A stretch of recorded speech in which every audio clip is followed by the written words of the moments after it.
Oh, yeah, there we go. Okay. Sorry. Oh, what's this?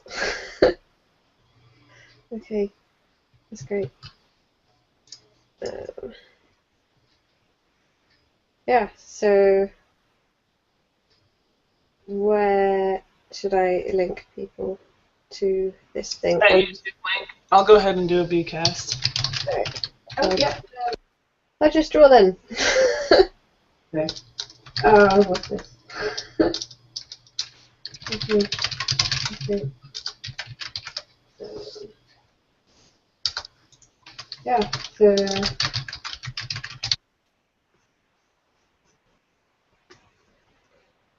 this thing. That YouTube link. I'll go ahead. Oh, whoops. Have you clicked that YouTube? I was answering you via the stream. Wow. That was so lame. Okay. I found that awfully confusing as well. I pressed play and then there was your voice and there was another one of your voices. Yeah, hit pause. Or mute it, either way. It should be oh, it's not paused. Okay, now I'm going to mute it. That makes life, I don't know. I feel like that makes more sense in my head. Alright, so if I just... I was answering you via the stream. Wow. Okay, this is confusing. I'm hearing your... Let me see on your... Go to your web browser. No, I muted mine. You might have a second one open. You probably do, actually. Yeah, it's on your Google Hangouts. You can just X out of that one. The top I right. don't know. Okay, type to me because I don't know which voice I'm paying attention to. Paying attention to. Wow. Okay, this is confusing. I'm hearing your. Oh. Go to your web browser. No, I muted mine. You might have a second one open. You probably do, actually.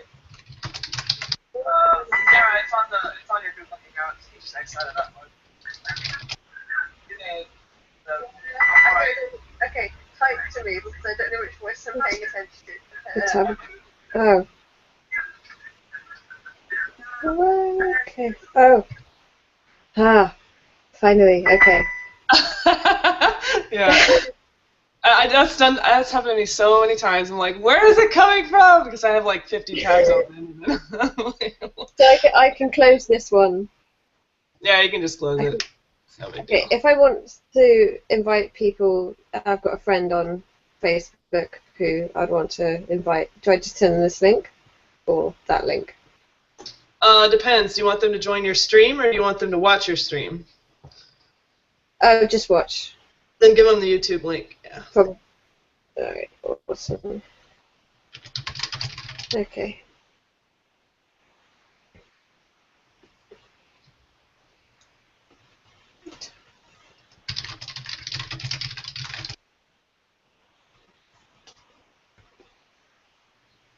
Right. Okay, here we go.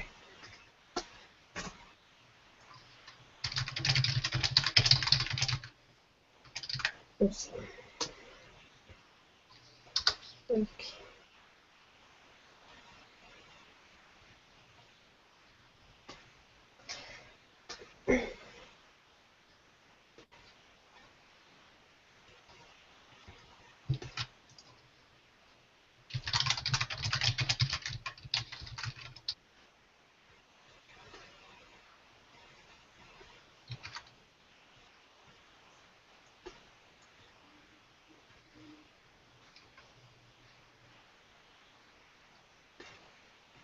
You know, I've never actually streamed before, except while I've been on Posadia. Oh, really? Yeah, I've never done it before.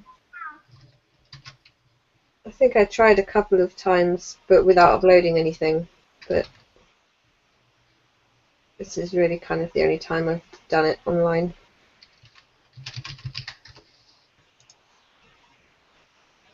URL is Naya Green.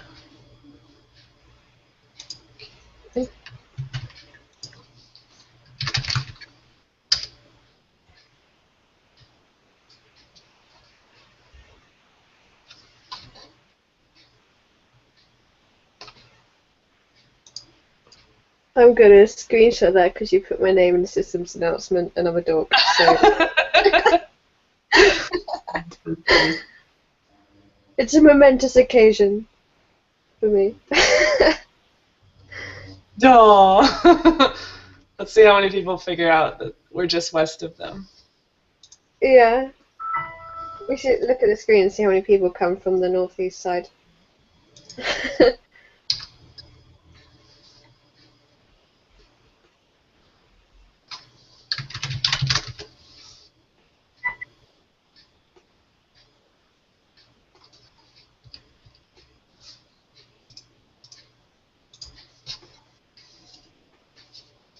Mm. Rodent pile. I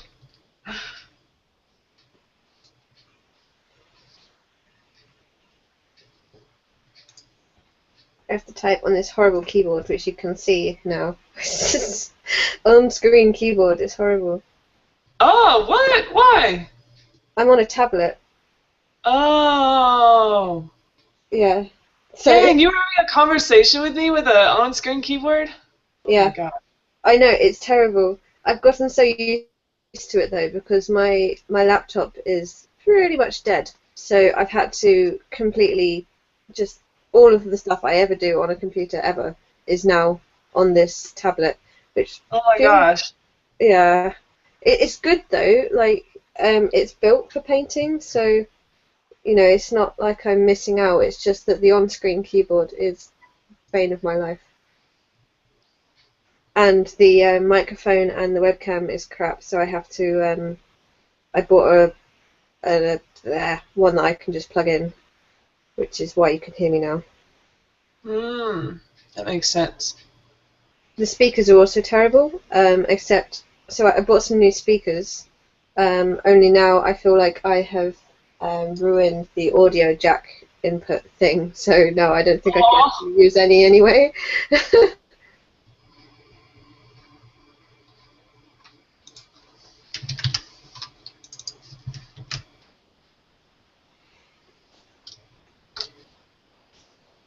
Oh, group of people there.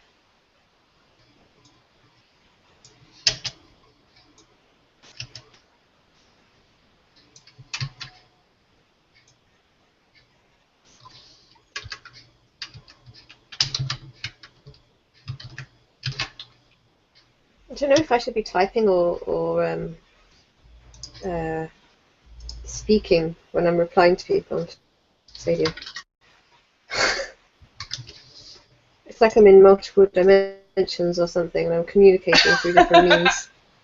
Yeah. Yeah, I'm embarrassing to listen to, I know. No. I'm in multiple dimensions. Hey, you How technically well are can you though, hear me because through this mic? you're on Arcadia, you're on a webcam. Yeah. Yeah, I suppose. And I'm in real life. And Yes. I suppose then the internet in real life, and it's like, no, okay, I'm thinking about this way too much. I was like, well, it's kind of like the internet is some kind of 2D dimension within our three. And then maybe it is. Okay, no, I need to think continue painting.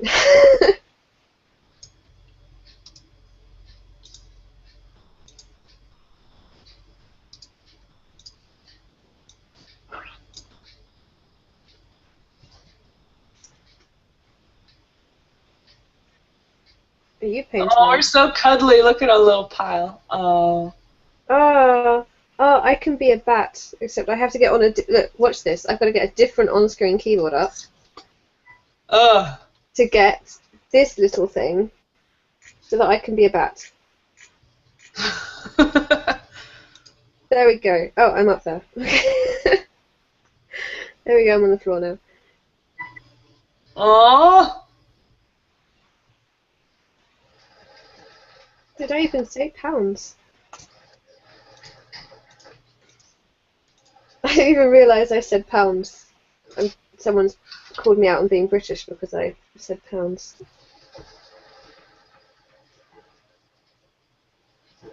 Or did I? I don't even know.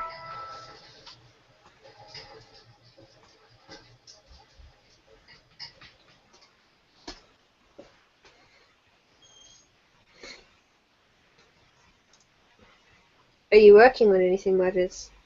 I am not. Oh, All I right. was helping, I was helping Tenjin work on the beacon statue. I just finished that, so.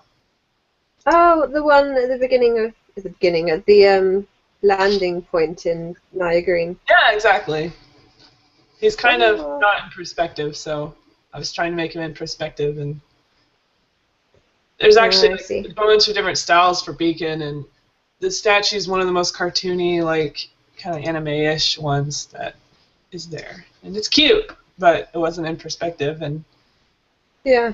then when I put it in perspective, it didn't quite look the same, and so then I was trying to make it look more like the web art version of him. I can't even remember what he looked. I'm gonna have to wander over there with an out. No, that's not Naya Green. Oh, I see. Yeah. It's so default to click, your home map. Yeah, I know. Thing is, I rarely sit there anymore because there's no one ever there. I know, so sad. I'm gonna go back to Hawthorne because I like Hawthorne. Oh, I don't even have F3 on this keyboard. I have to walk. I have to walk. To go through the old-fashioned exploring Oh mode. God, I just wanted a dream. I got to do this again. Oh my god, it's like a clone of... Yeah, I saw it earlier because I walked into the dream accidentally earlier as well because I clearly don't learn from my mistakes. There we go.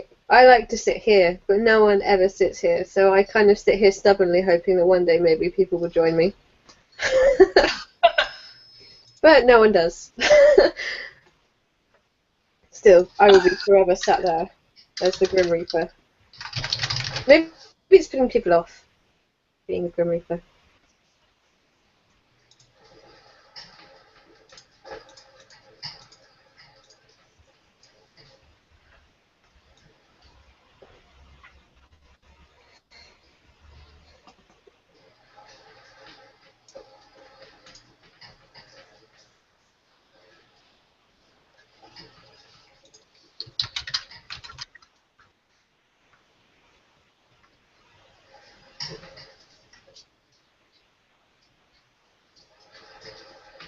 People are still trying to find us.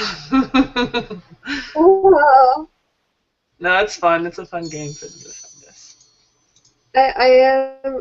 I tried to pick somewhere that was kind of not too obscure because No, what have it's I not. done? It's not at all. Because because I always like to sit in obscure places.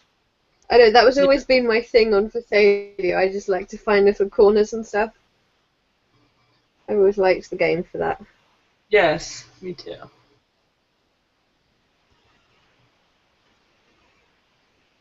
Yeah, you're working on the wing. It's so pretty. I love the color scheme already. I spent so long on the face. I've like tried to make it more readable. Oh, I need to. Oh, have I kept the layer? There was this layer of an earlier version that was on here, and oh, there we go. I've called it Jesus Christ, because it was terrifying. What? What? And there was like, because I was just like, oh, Jesus Christ. Yeah, So I want to I see. named it that. I was, yeah. There was this. Okay, this is an earlier version of this dragon, and I turned it on. I don't know what it's going to look like now because there's layers above it. But it was terrifying. Jeez, like, see, holy shit. Got Like, so dark. it's like cute, dragon, colourful, whatever. Scary, evil, spiky. So I thought I would keep it for my own amusement. Yeah, that's hilarious. Definitely keep that. Plus, I just love saving progress images. I just think it's so Yeah, fun to go watch how it evolved over time.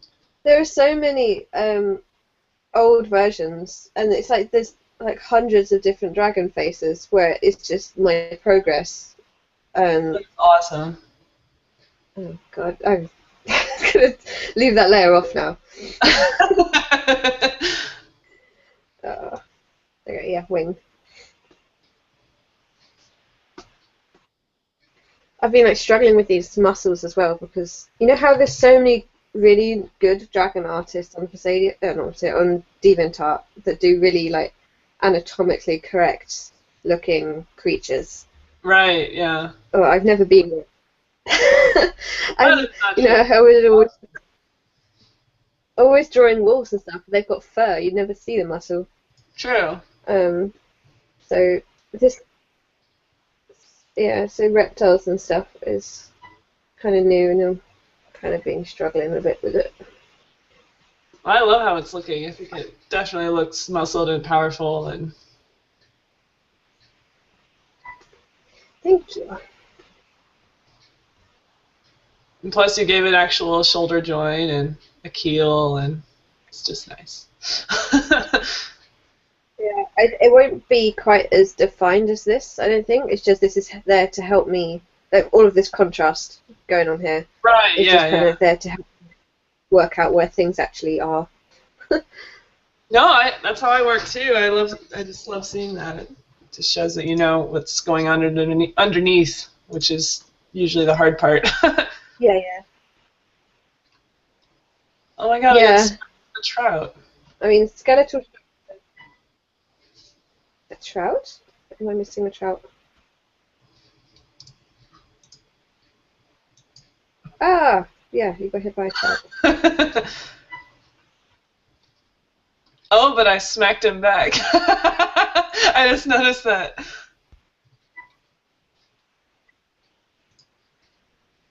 Oh, I That's the love one that. Trivial No, the bone Smack. is the one that's. You should click Trivial if you can. I don't know if you can. Uh, oh, animated! Oh, wow.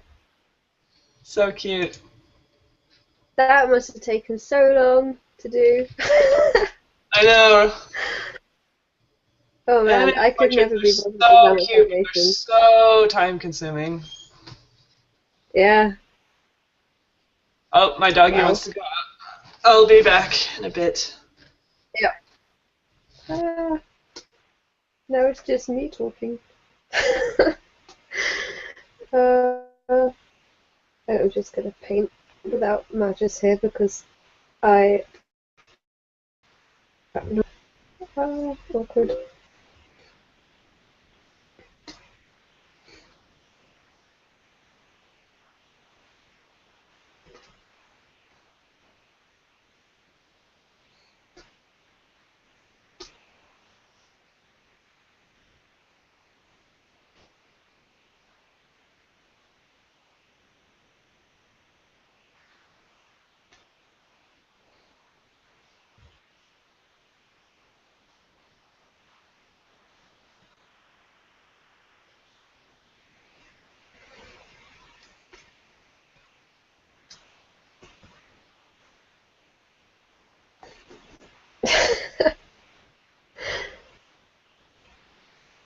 Oh, what?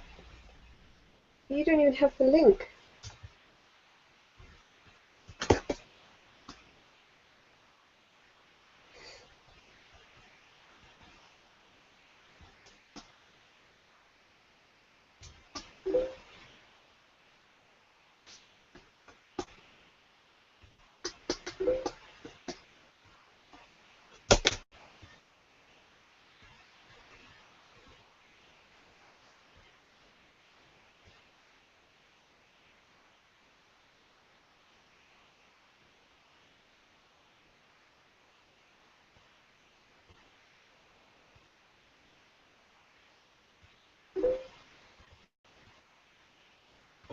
Oh,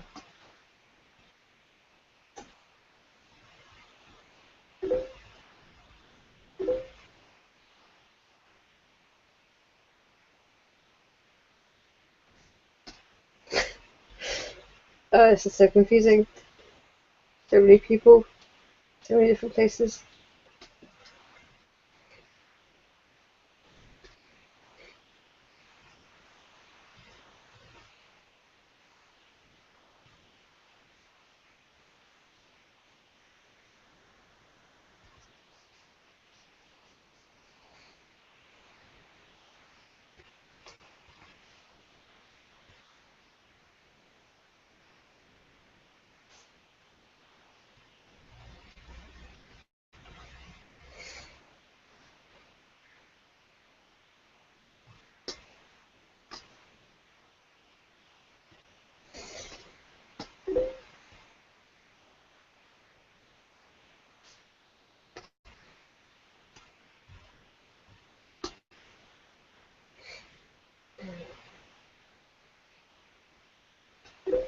Uh,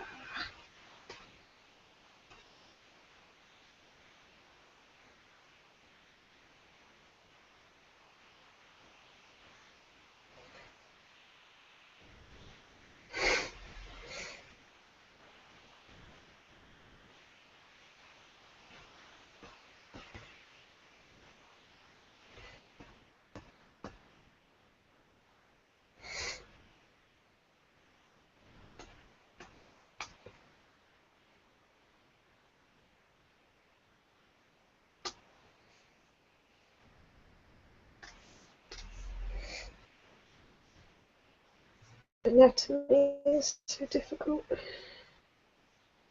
don't even know which way the ribs are meant. Probably not that way either. Ah,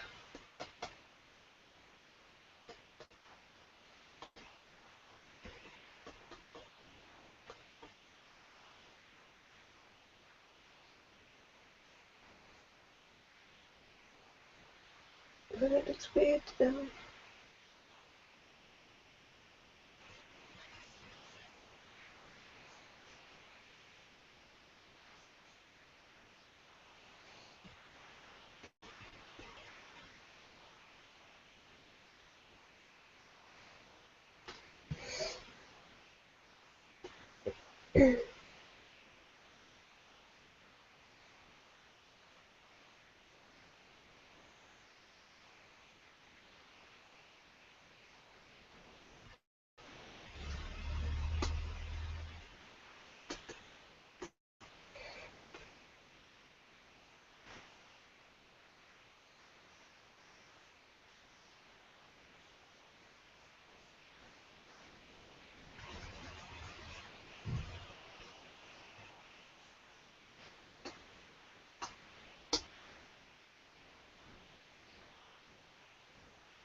It feels really awkward to just talk to myself when Marges isn't here, because usually I wouldn't do that, which is to say I'm perfectly sane.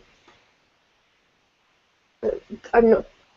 Uh, the only response I can get is through your little messages and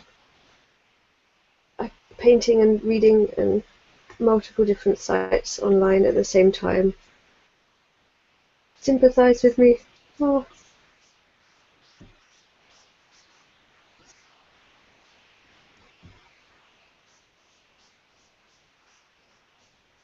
yeah, it's easier just to stay quiet until she comes back. Just pretend this isn't happening.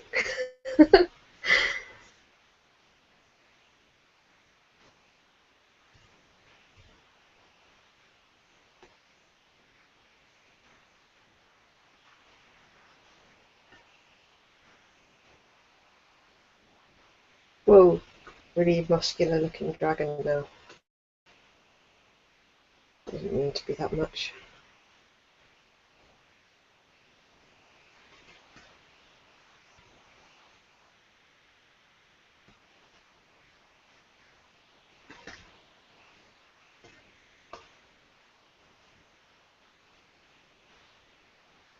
Yep, just better like that.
Arms, difficult. Difficult. I don't even know if the muscles are right. Have we got any anatomy experts in the audience? Anyone who's really good at dragons? Let me know what you think of the muscles. If you think I should change them or anything. Everyone on Facadia or Facadia. I am aware I say it wrong. I think this was covered in a previous live stream actually. Facadia.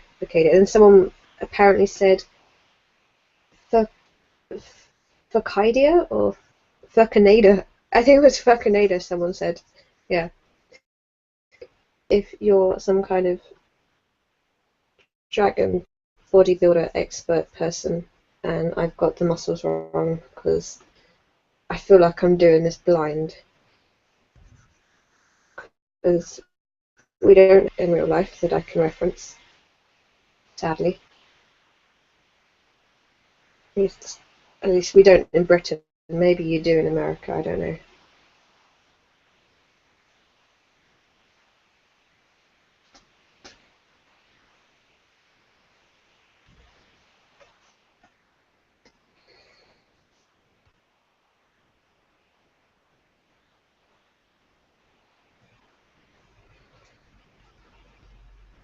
Furcadia. Furcada. Yeah.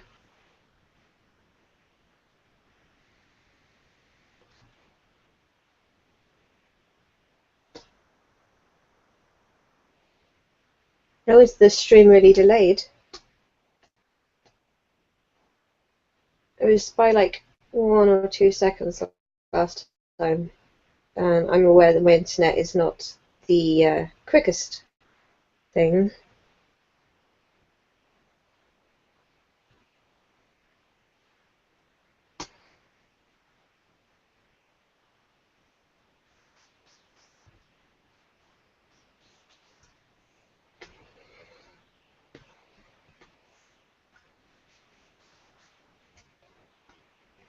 Also, I never watch live streams. I guess I don't really have the patience to watch them because they take so long usually to actually show any development in a piece. Like, I prefer when people do those compilations of their works in progress and you kind of see like, I don't know, 6 different versions of the same image layered on top of each other.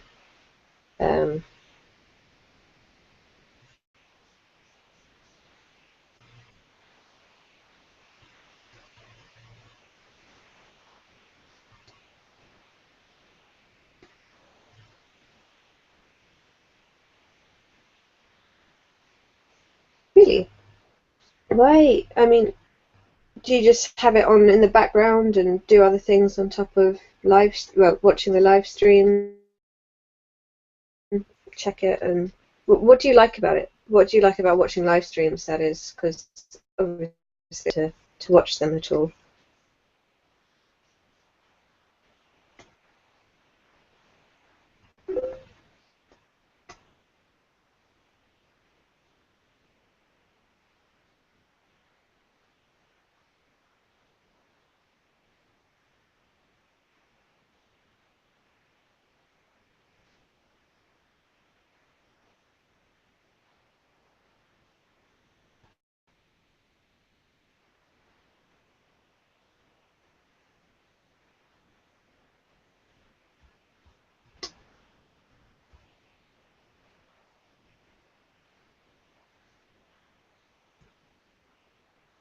This does need sorting out a bit. There's a shoulder up here and a shoulder here because of the wing arm and the arm. Um, and then they just join without any. That probably won't work. There needs to be something going on here.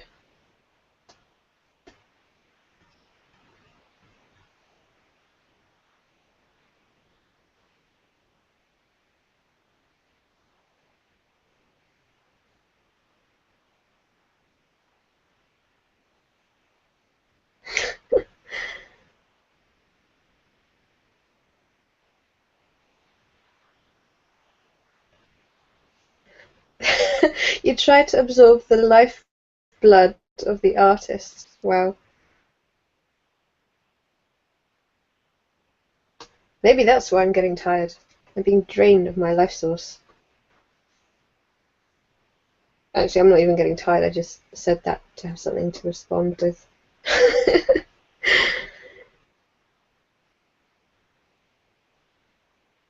That's a point.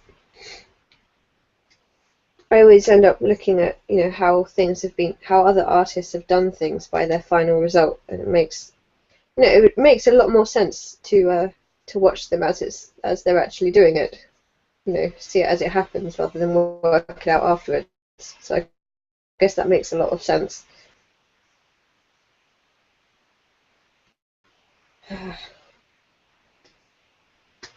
Horse muscles. Horses don't have wings.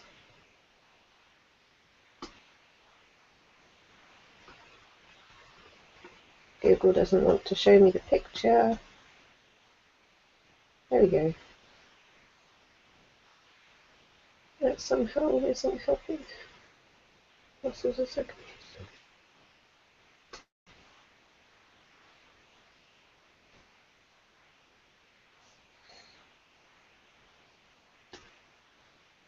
Maybe this needs to stick out a bit more.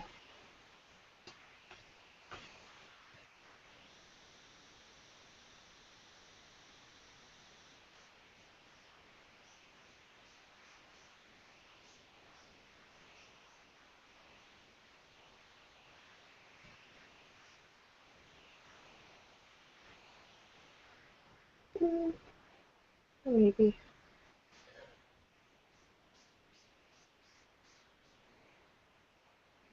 Okay, that looks a little better.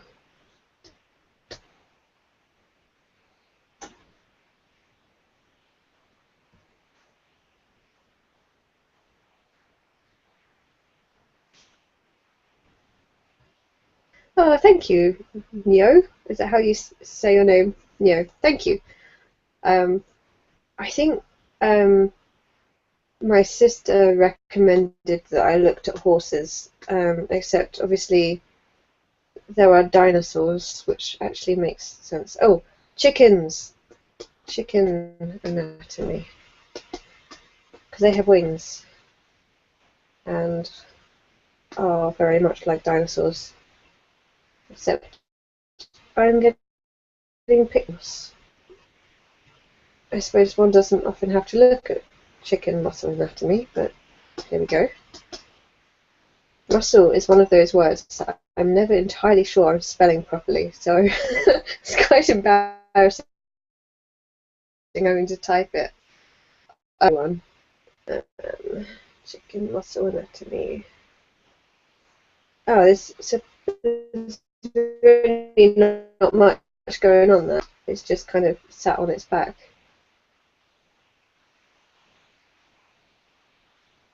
So where did that come from? I put that in having looked at horse anatomy earlier. Well, earlier is in a different day. And it doesn't exist. But it might be that. And that. Ugh. I think I'm a bit of a stickler for muscle anatomy at the moment because my sister's a bodybuilder and she's always very much like, there, you know, don't cut corners and all of that. Where has Madras gone?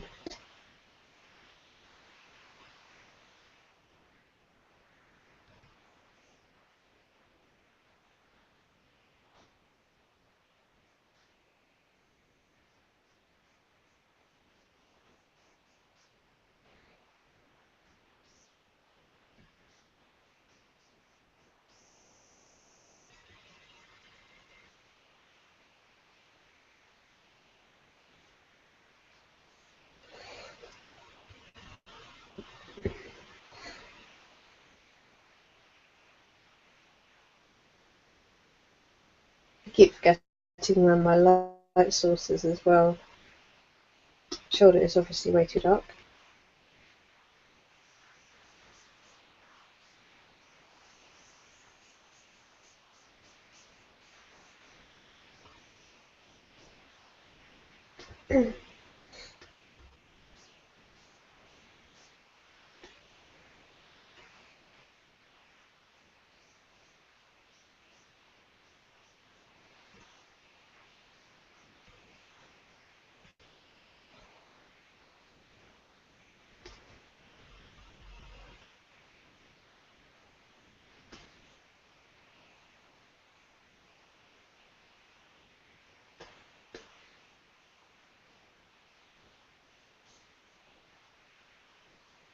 Let's get in there.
I return.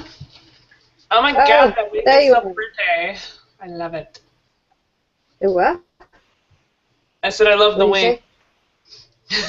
Oh, how, your dog was out there for ages. Yeah, I had to I get was ready like too because I wasn't entertaining on dressed or my own, and anything. then I decided to say, sorry, what was that?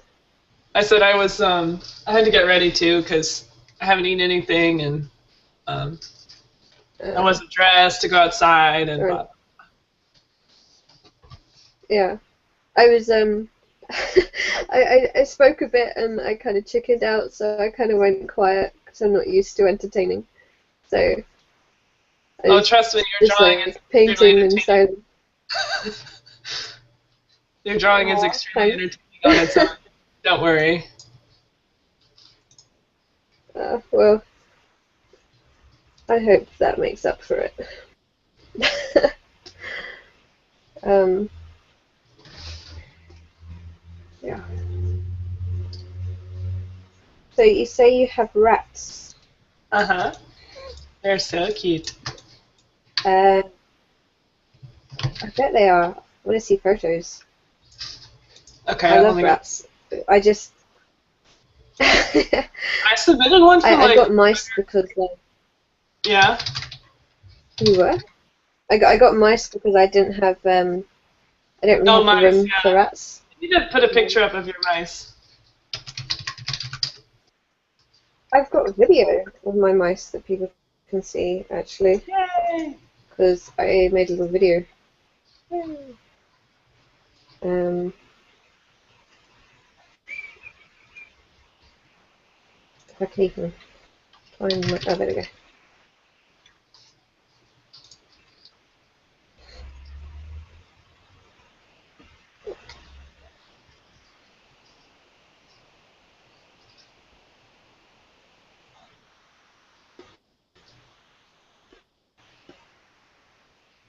Right.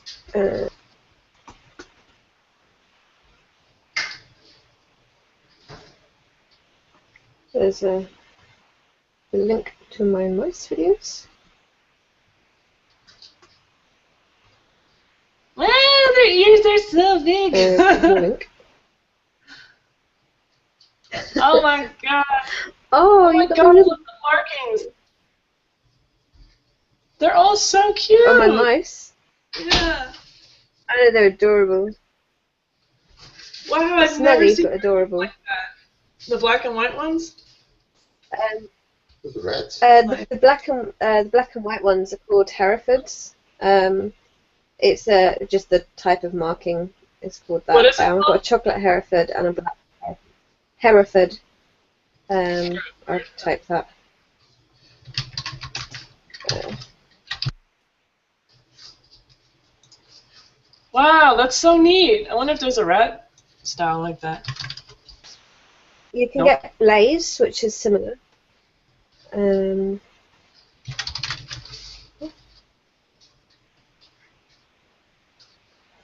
there we go. I've typed all of their little well, their varieties. I think they're supposed to be called. I don't want to What say kind of breeds because camera they're not were you really using? breeds. They're just. Um, I was using my sister's Nikon something or other. Oh, okay, that's Um, why I there's have such a depth of field. yeah, Looks good I have though. a camera myself, but I prefer the way that my sister's one comes out. Oh yeah. So how come they're not moving around? Mine would be like They non-stop were moving. really sleepy. They were really Oh, they were sleepy. sleeping. Yeah. Cute. I mean, they were quite new at that point. They were only maybe 4 weeks old. Um, one of them might have been 5, maybe two of them might have been 5 weeks old.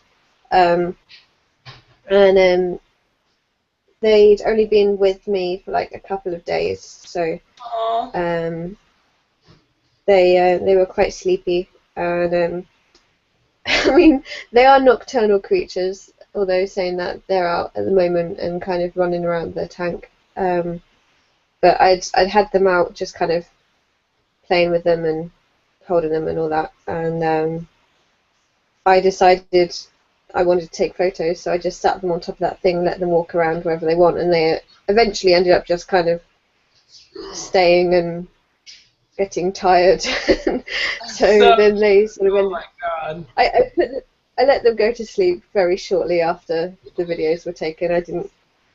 None of them actually fell asleep on that table. These are mice, not rats.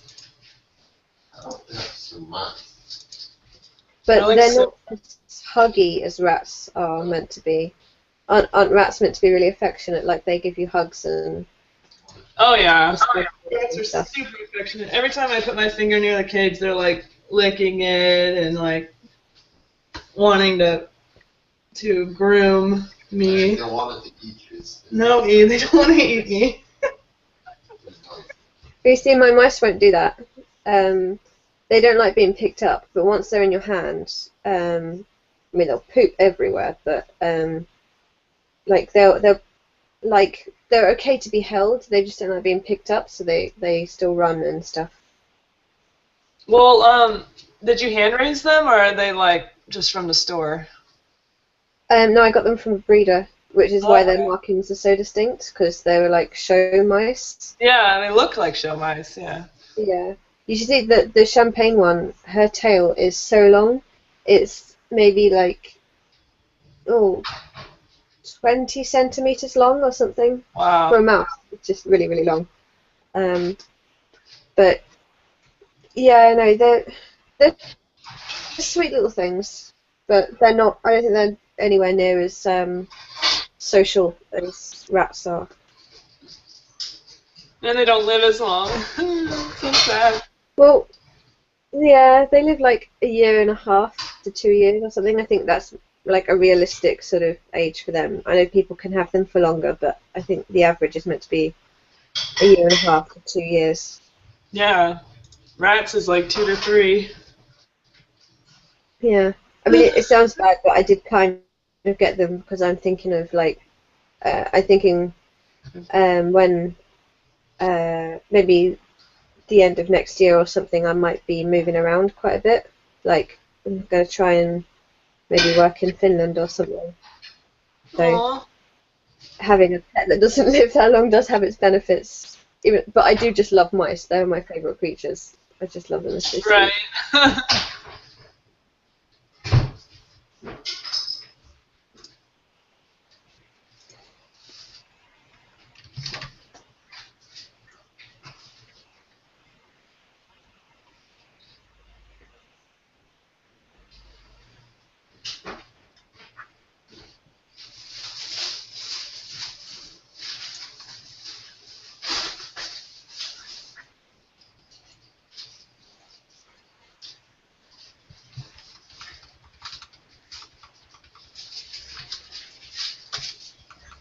What time is it for you?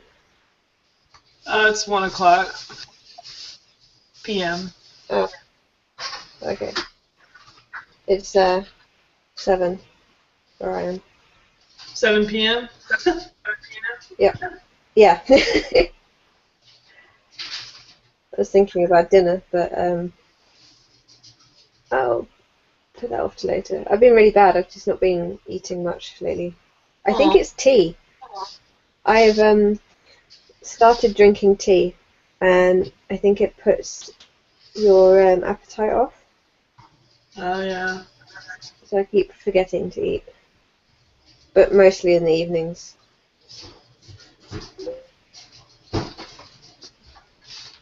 I never forget to eat. Very food oriented. Well, I did at uni. Uni, like having food was like an excuse for not doing work. True. So I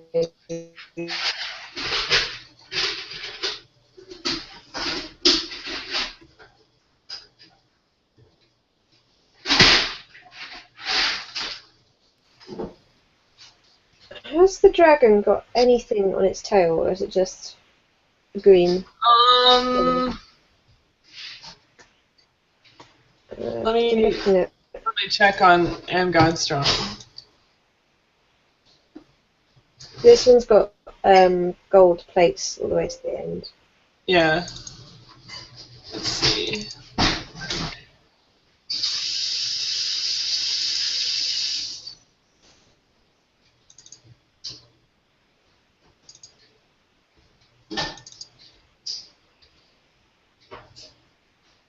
Yeah, nope, just plates. You're also, did I tell you about the runes? Just the runes? No. Yeah, so if you remember on the coloring book image of the dragon, it has all the different runes of the primes on his shoulders and on his thigh. I guess I'll have to send you a screenshot. We'll try and get.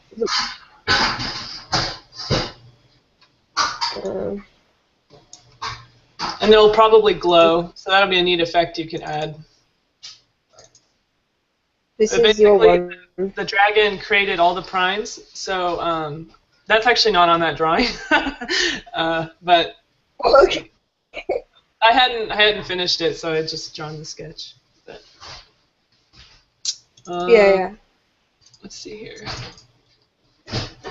Now, the runes that I'm going to show you are actually inaccurate. These were before we even had the primes drawn, and so we made different runes, but these were just random runes, just because I didn't... We needed something on them. Where is it? Right.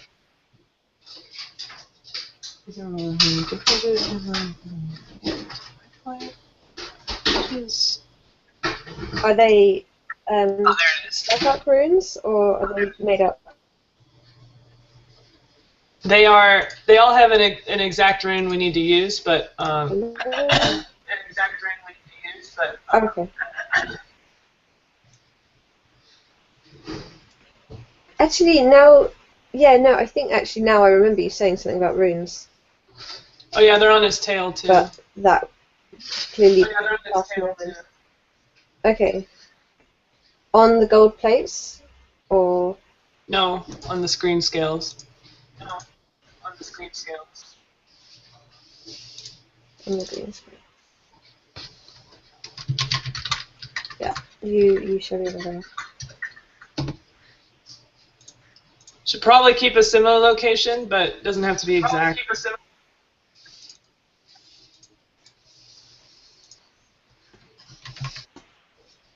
Oh, you typed that onto the main Furc window, or no, you haven't. Oh, okay.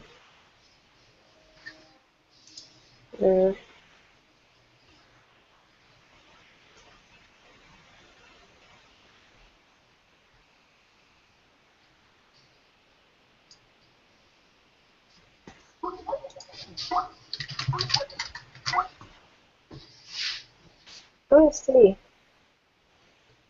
Tails are kind of just sort of scattered about. Does the dragon have a flower earring? Yeah. Ah, you want me to draw that one in? It doesn't. It's supposed to be like a symbol, but I think it's actually a DEP symbol. But let me see. Oh, well, the Fasadia logo. Yeah, like there's the DEP dragon, which is usually depicted as the same as the dragon, but trying to find the picture of Dragon's Day dragon that Kaylin made. Right. Let's go to... So these runes, these are all exactly. Sorry, I missed part of what you'd said. These runes are all exactly how I should be depicting them as well. What I would say is that the location of them should probably be around like that. Doesn't have to be exactly like that. But the actual runes themselves, I need to actually give you because they've changed since that drawing was made.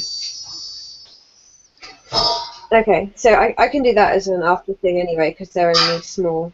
It would just be about shadows and little highlights and stuff. Yeah. Unless they're meant to be a different colour, but even still, that. Where is that drawing?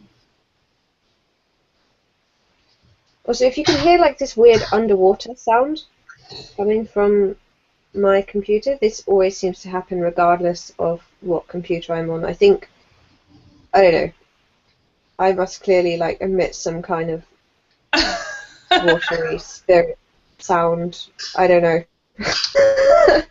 But every single microphone and computer and stuff I seem to use, someone always seems to complain about this watery sound. Melly. I don't hear it. Hold on one second. Good, good, good.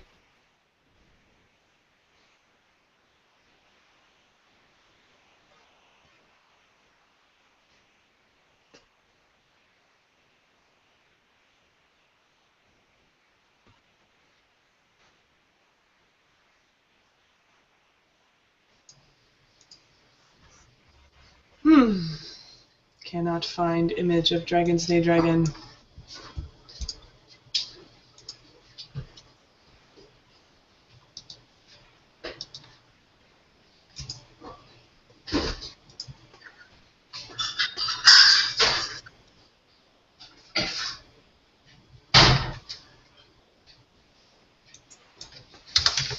I keep wanting to put gold plates on the feet. Dragons are putting plates on their feet. I keep telling myself, no.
It's nice to see people actually sat on the fluff pit where they are at the moment, because people used to sit there way back in like 2004 or whatever. There used to be like 3 groups in the fluff pit, I think.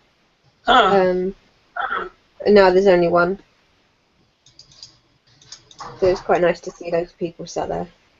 Yeah.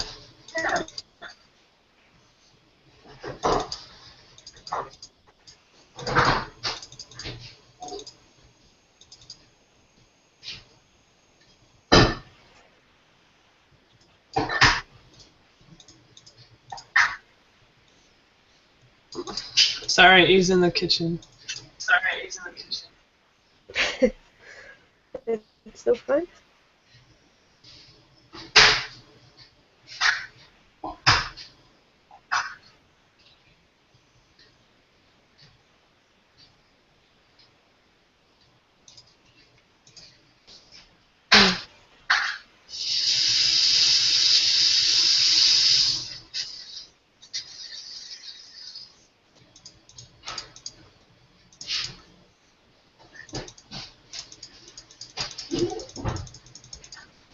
Oh, Vito's there.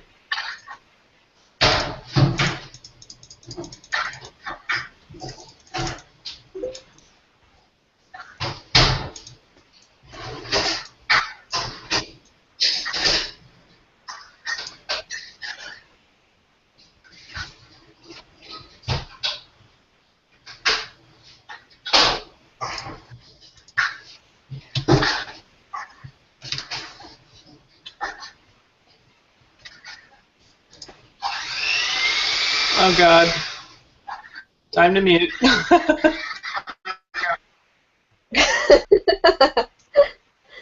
uh,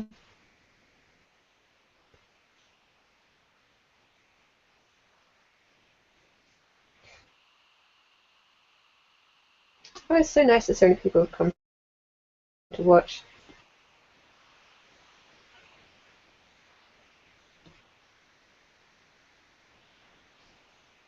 I appreciate it.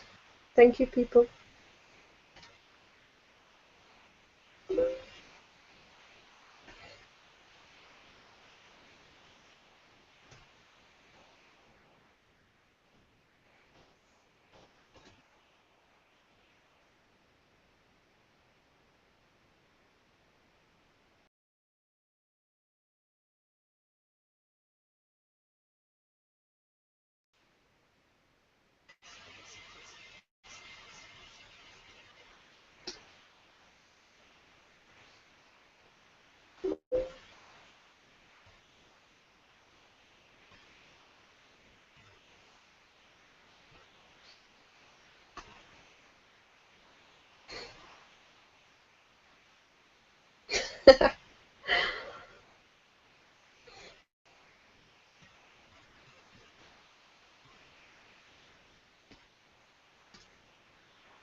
Someone's sending me minions.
I don't know if this is still running because my internet just died.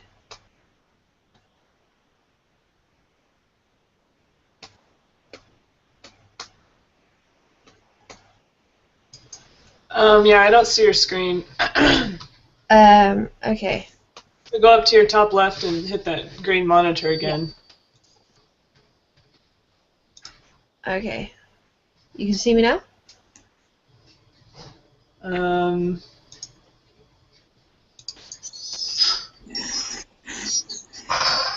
Lisa, you just went out. You can't go out again. You already went. Sorry. Is it all working? No, I don't see it. What the heck?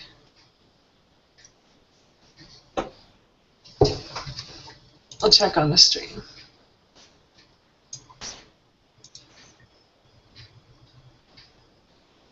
Yeah, it's blank. Oh, there it went.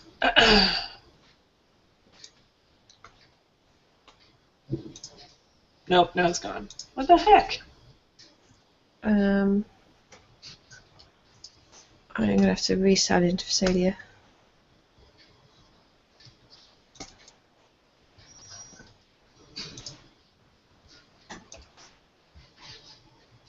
Okay, it's on the stream. It's showing you for the actual YouTube link. It's showing your screen, but it's not showing it to me. Ah. It doesn't matter as long as it's showing on the YouTube screen. Then I guess I'll ask if other people can see it. Oh, everyone's gone. Oh, no, they haven't. I was just a couple of levels too high. Like, oh, that was quick.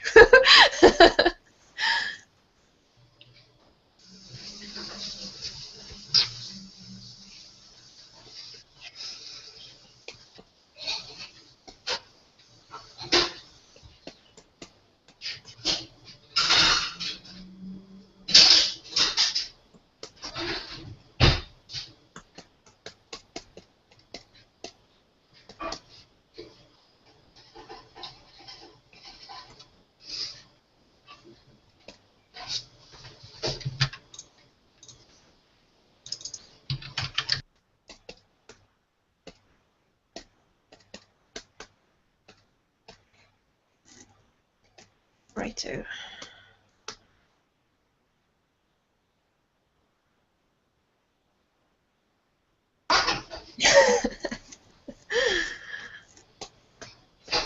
What are you giggling about?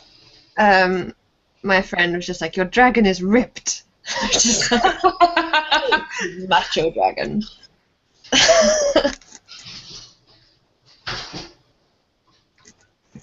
I don't know where I cut off. I was talking about my mice having arguments, and then I didn't realise maybe I was offline. I think you were online. It just your screen cut out for me. I never heard you stop like randomly. Oh, really? Oh, okay. Yeah. Well, my internet died, so I figured that I'd gone completely. Oh, maybe it did then. But sometimes maybe my laptop was, well, my tablet was just telling me that, and then it wasn't. Oh my god, the wing is looking so nice. Oh, thank you. I love the membrane. I love the colors on that. Well, like this bit. Like the purpley part of the wing? This bit. It's all kind of purple. You mean like the ends, or like the... It's the whole membrane. It looks like a membrane. That's why I like it. Okay, yeah. Like it looks like a different type of material than the scales and the muscles, which is good. I feel like I've been struggling with the... I really tried to get it to look like reptile scales. I looked at all of these references and stuff, and everything I draw lately seems to be quite plasticky, and I feel like it looks quite like a toy. I mean, I suppose it doesn't really matter too much. No. It totally does not. It looks very realistic. I don't know. I feel like it definitely looks kind of synthetic. So like the hair feels like plastic hair, and the scales and stuff look like some kind of soft rubbery plastic. Is that why you keep redoing it? I don't think they look like that at all. Okay. Well, I figured this is something I would learn to do. Like, I wouldn't try and change it now, but it's something I feel like I would learn over time on how to overcome. But, you know, it might just be me seeing that, I don't know. The other thing is, like, it's easier to draw that kind of stuff when you have a stronger light source, but for this project, you really can't have a strong light source, so Yeah. everything kind of starts to look like plastic when it doesn't have a super strong, cast shadow or anything. And I mean, Yeah, also I suppose with reptiles, like, I find sometimes it's easier to make things look more natural when you can have light bouncing around inside the material. For example, with skin, when light hits it, the edge of between light and shadow on skin, you kind of get this saturated line. So, for example, on the face, if you've got a bright light, it'll have this reddish sort of pinky hue around the edge of the light, and you just don't get that with scales of. oh, I see what you're saying. Yeah.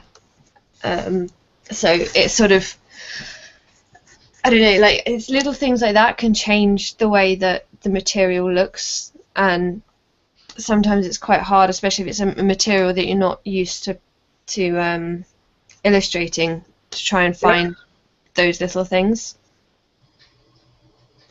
Now you've got me curious. I'm gonna go look at dragon concept art and see. I think they're mostly quite. I find a lot of dragon concept art seems to be quite rocky-looking dragons. So like really like spiky and like they're made of rock, basically. Whereas I really don't think that would suit this. No, no.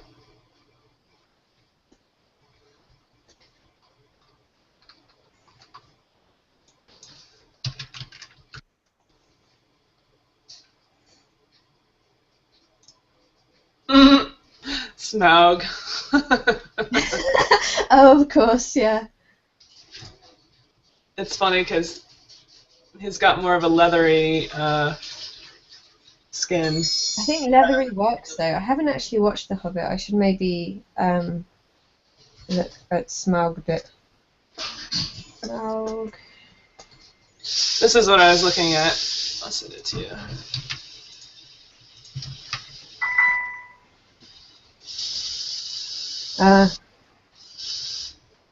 You see the way that they've whitened parts of the top of it, it almost looks like he's kind of covered in water, like he's just got out of the river or something. Yeah, it totally does. I think like that looks really good for dragon skin though. Like personally, I feel like that looks a lot like, it's tangible, whereas I'm not too fond of like rocky ones. Yeah, I'm not either. I like either the glossy snake look that you have, or this kind of leathery texture. Yeah.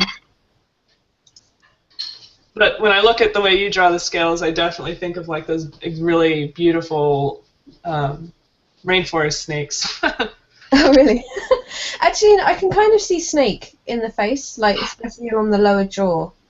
Something about that I can see what you mean by snake, yeah. But then I've got like totally this. I've got this kind of rainbowy iridescent thing going on the neck, which I'm probably going to change. But No. I love it. Okay. But that's sort of like my default way of doing math scales, is just to keep doing little mark making like that and just layering it up, because otherwise I have to like outline them all and then like highlight them, and that takes forever. So you can see like around the eye here. I mean, I've kind of washed out loads of different colours now, but I outlined all of these tiny little scales, and that looks good, so long as you've already got the base properly like illustrated. Otherwise, it gets really flat. Oh, I see what you're saying. I've got like 5 different kinds of scale going on here. Well, it's magical, so there really isn't a right way, but Oh, yeah. I mean, like, maybe if I don't bring these things up, no one will notice, but it annoys me, so I kind of like, I notice it. I'm like, oh, I shouldn't have, I should have done that differently. I think this kind of thing would only work if it's like in the light source. I think those outlines are a bit too harsh for this dragon. Like I prefer your like smooth, not super. I like this. This was kind of what I was trying to go for with some of it, because like the rainbow sort of gradient is happening. Right. But at the same time, each scale, it stands out somewhat. Except it is still quite harsh. But I might still try that in points of focus. So like not. Yeah, points of focus, exactly. Yeah, yeah. I've noticed that snake has a chip out of its scale, and it's just black underneath. Yeah, it does. It's like there is nothing in a snake, like some kind of vacuum. Yeah. It's just like That snake called like rainbow boa, I think. Rainbow. Yeah, it's called the rainbow boa. I don't know if that's exactly the one, but they've got beautiful scales. I was looking at there's a lot of fossils. I don't even know if I can find them, but you know how sometimes if you've found stuff with quartz in it, it can have this rainbow sheen. Yeah. This is a really psychedelic snake. Yeah, cool. It's like it's wow, that it's like it's in a disco or something. Yeah. Oh, that little white snake, that is adorable. Oh, they have such cute faces. Huh. Yeah, I think I tried something like that on like its cheekbone at some point. Yeah. Oh, yeah, I got your screen to load again. Okay, now I can see it. I had to refresh, and now it works. Yeah.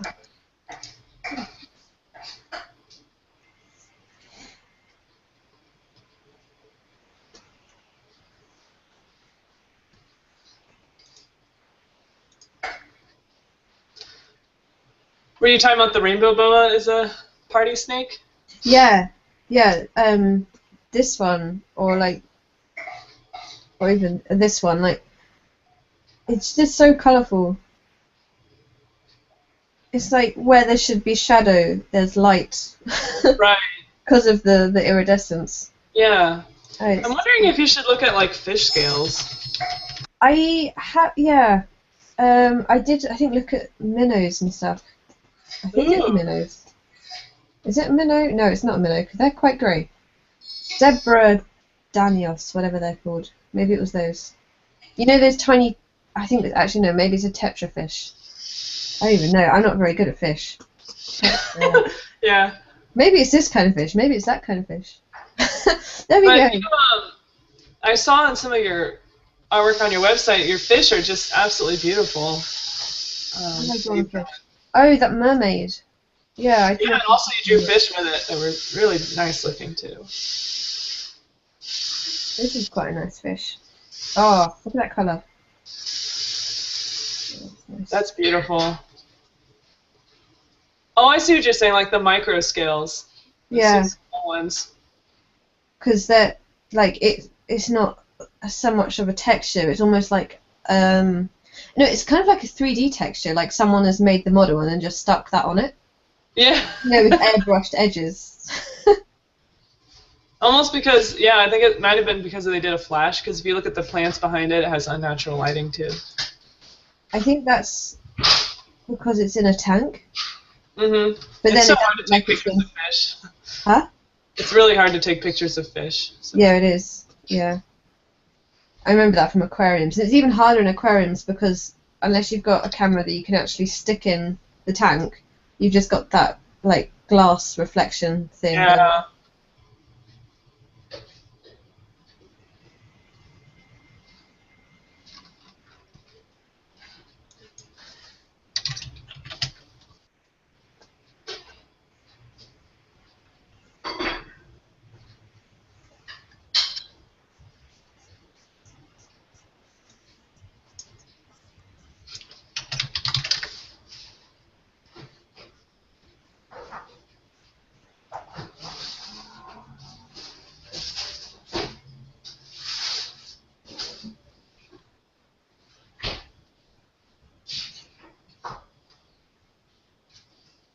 Yeah, whatever you're making over there, it smells really good.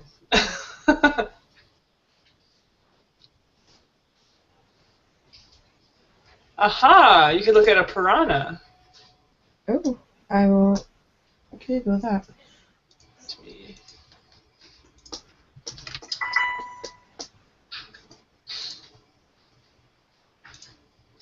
It's not a Oh, very good photo though, but oh, that's pretty. I think, well, I'm going to look at the link you sent me, but just try and refresh it, the link. Oh, so stupid. Okay, well. well, you mean sort of like this sparkly look that they've got going? Yeah, like I was surprised that they have that kind of texture going on. I looked at, I've got this, let me just try and find it. In university, I looked up fish quite a lot to do this painting. Oh, Yeah, that one. That's what I was talking about. Yeah, it's so nice looking. yeah. Because if you look at the neck up here, Exactly. So the beautiful. nose, I was looking at sort of, I had this really big fish which kind of looked a bit rotten, but it had such an amazing texture. So I was looking at that. Yeah.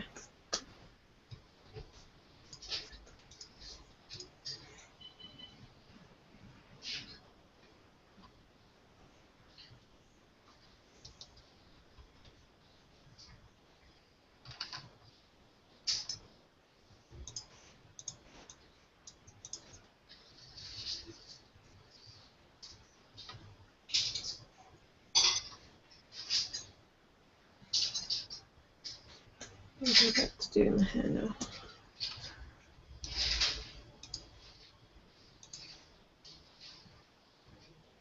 Oh man, all the ones I find that are the right color are like out of focus.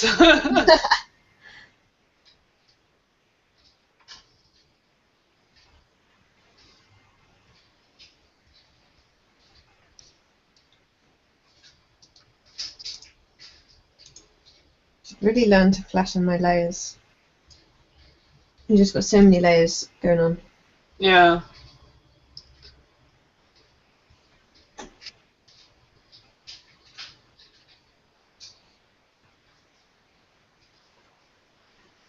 What is that? Here.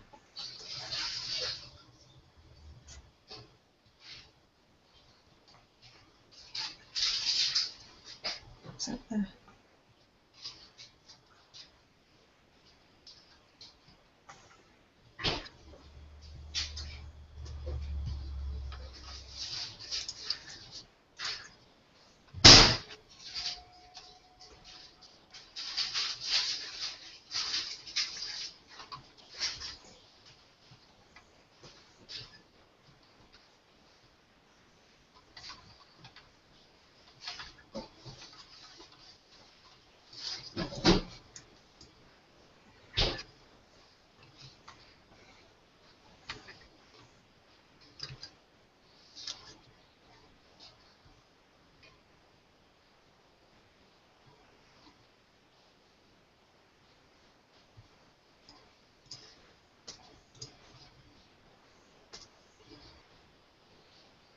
I think out of all the scale texture I like the one you did on the forehead, and the jaw.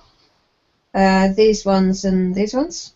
Right. And I mean also the little miniature ones too by the eye. Like all of that kind of look I think works really well. I think my favourite, the lower jaw here. I think that's the best one. And I probably will try and get that kind of finish once I've worked out more of like where the light and where the colours and shading and all that goes. Yeah. There are some areas that I keep trying to work out, like for example the ear up here is very close to the eyebrow, and this it's like they're all kind of packed really tight, and I kind of feel like there should be a little more skull going on there. Less sort of, yeah. And this I'm kind of struggling with the transition from the jaw to the neck, trying to work out how that looks. So once I figured that out, I probably will. Smaug actually might help you there. That Smaug I linked because it has that big throat and looks Yeah. super. Yeah. It's just from this angle because I've got a very faint light source coming from True, the yeah. head. But at the same time, I need some kind of shadow for the head to kind of stick out. Exactly, yeah. Makes it kind of hard. Yeah, so I keep working that out and redrawing it, and eventually I'll get there. But for now, I'm not drawing any scales on that until I feel like I've That makes simplified it. sense, yeah. That was my problem too early on with this dragon, is that I did all those scales and I didn't actually like the way that the head looked. It didn't seem readable. So I ended up redrawing a lot of it. I just put out another announcement, so I should get a few more people watching. Oh, thank you very much.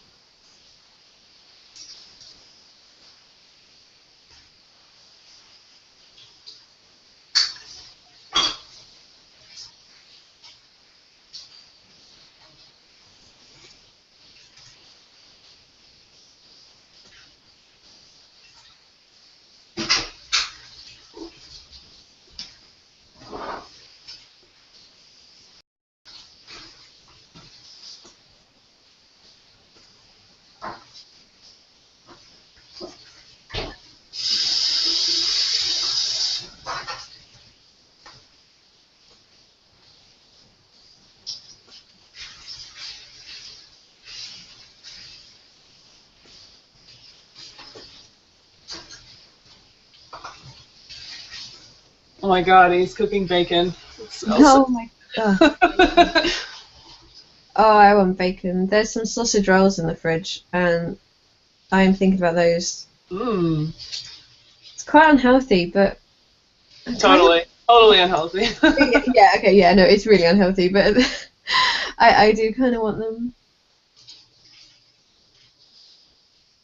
I'm so bad. I keep having cereal for dinner. That's not dinner.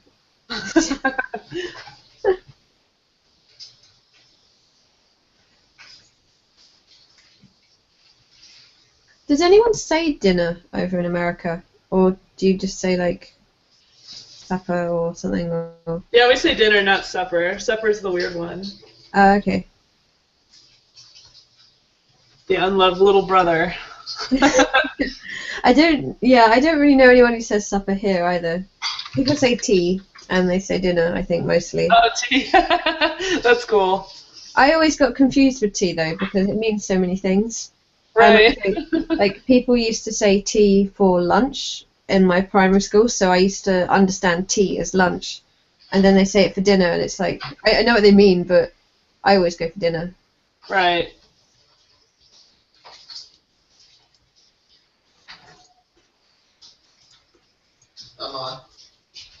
Oh, okay. Be right back. Food is ready. Ah, leaving me again.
Oh, thank you for the cookie, Eddie.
Oh, I'm surrounded by people as well.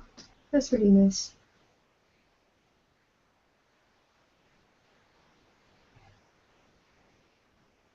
Oh, the little Jerboas look really cute. I don't know the Furc names for all of the avatars, so I just there's a winged cat, and I really should learn these.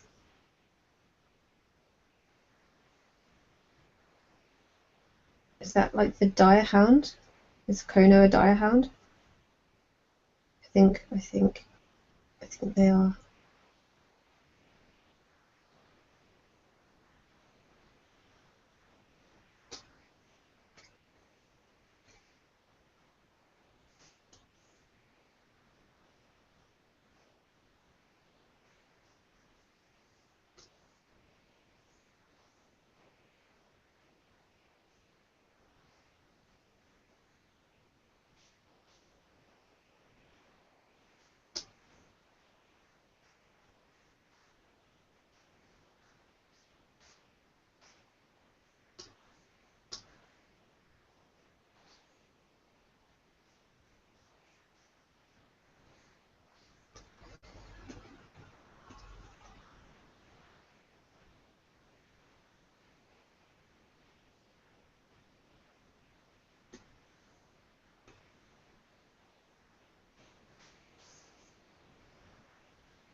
Shiprokins. Yes.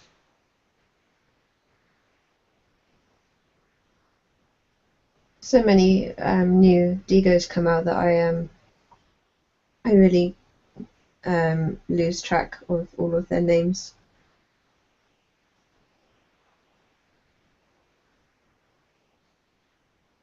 Oh, an egg. I feel like that would actually be quite a cool Digo, being an egg. I quite like the pumpkin actually. That's maybe why I'd like the egg.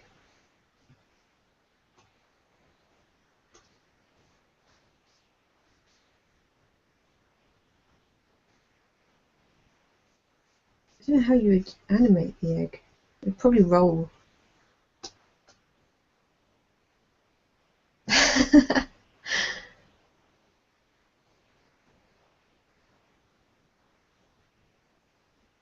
Oh, cute.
Eggs with legs would be amazing. Well, that should so be a Digo. I feel like one of the lying down positions would be them being cracked, like the pumpkin is cracked. Well, I guess the pumpkin is not really crashed, it's more broken up into pieces. Oh, smashed, smashed. There's the word. That's the word.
Thank you, Eddie. It was still running right because I just looked on the on YouTube and it said an error occurred. So do tell me if it ever goes down. Like maybe whisper me because I'll hear the whisper. So yeah.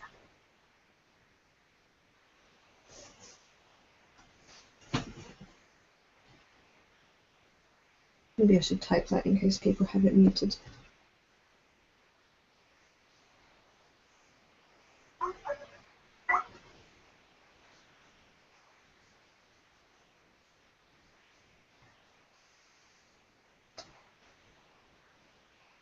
Hmm.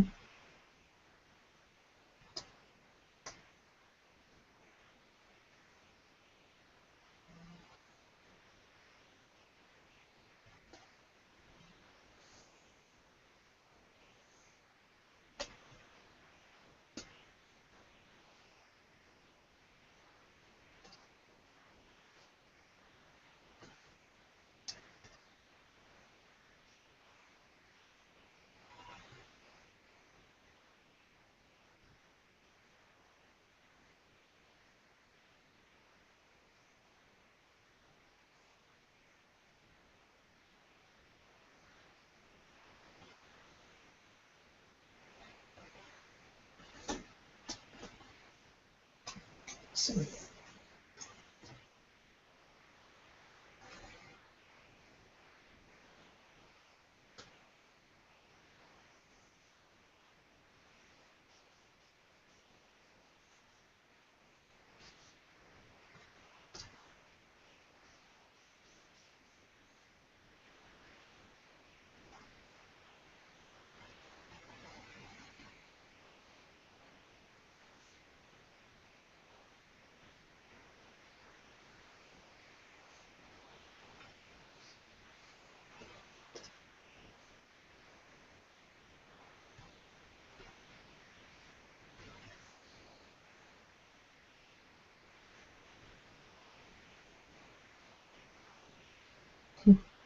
yeah, I've got a tablet, so I have to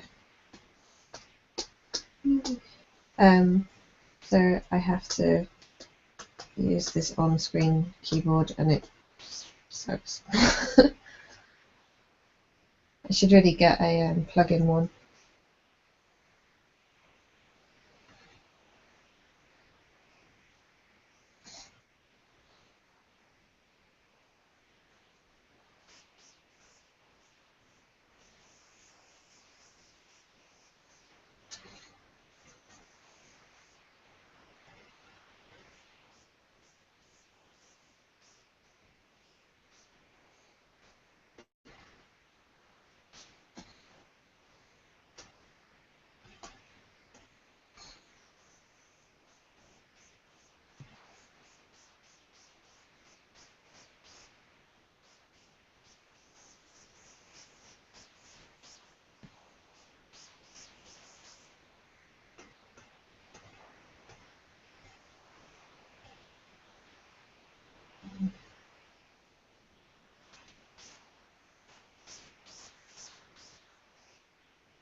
I just realised this wing doesn't make sense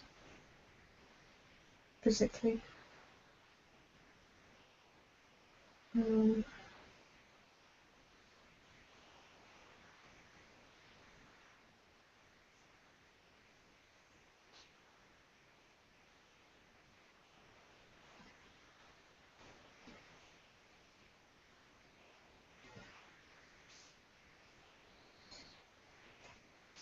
just gonna wait for it.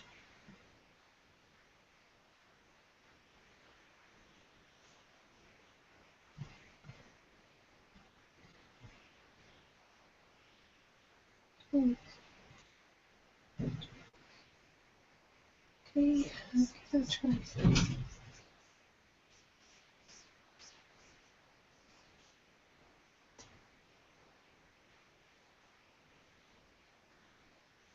Mm.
Yeah, it looks a little better. Excellent.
I don't know how to mute this.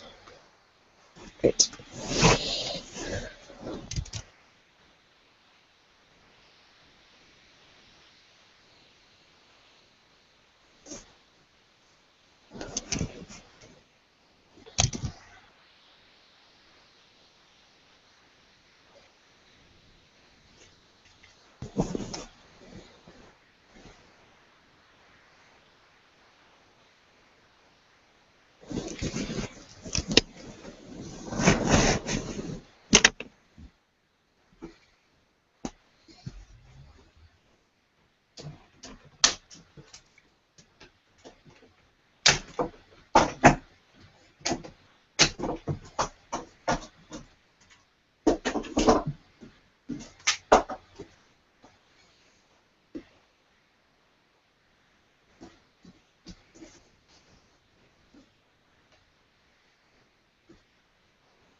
So I'm back, and hopefully I haven't lost everyone watching this.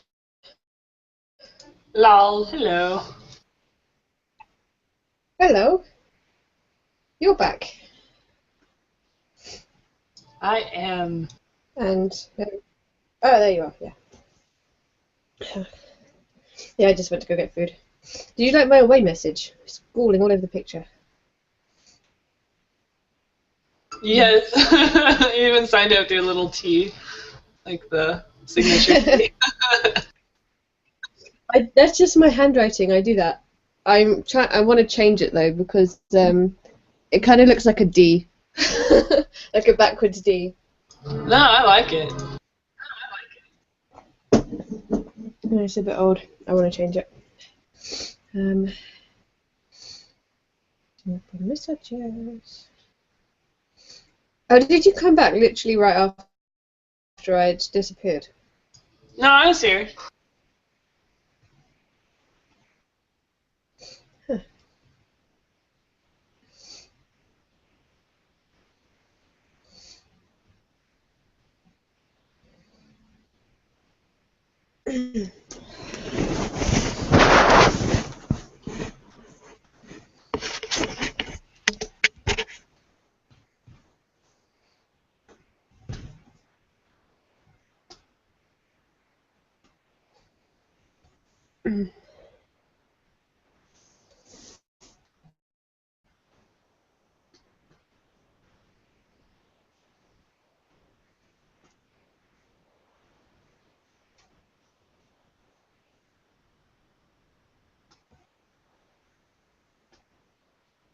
My sister at some point tonight, so I might disappear in an hour or two.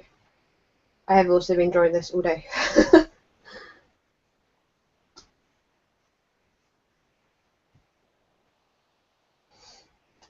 That's fine.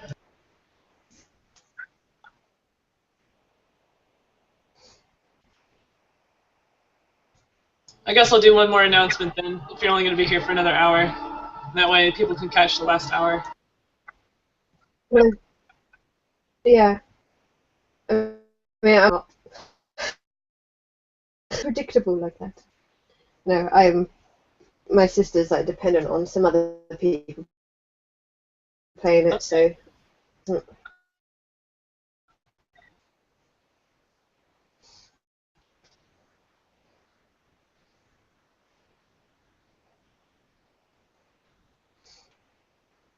stuff going for you.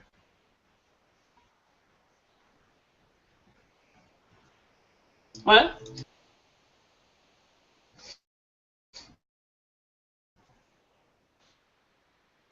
Linguistic. Maybe you're cutting out. I only caught like one or two words.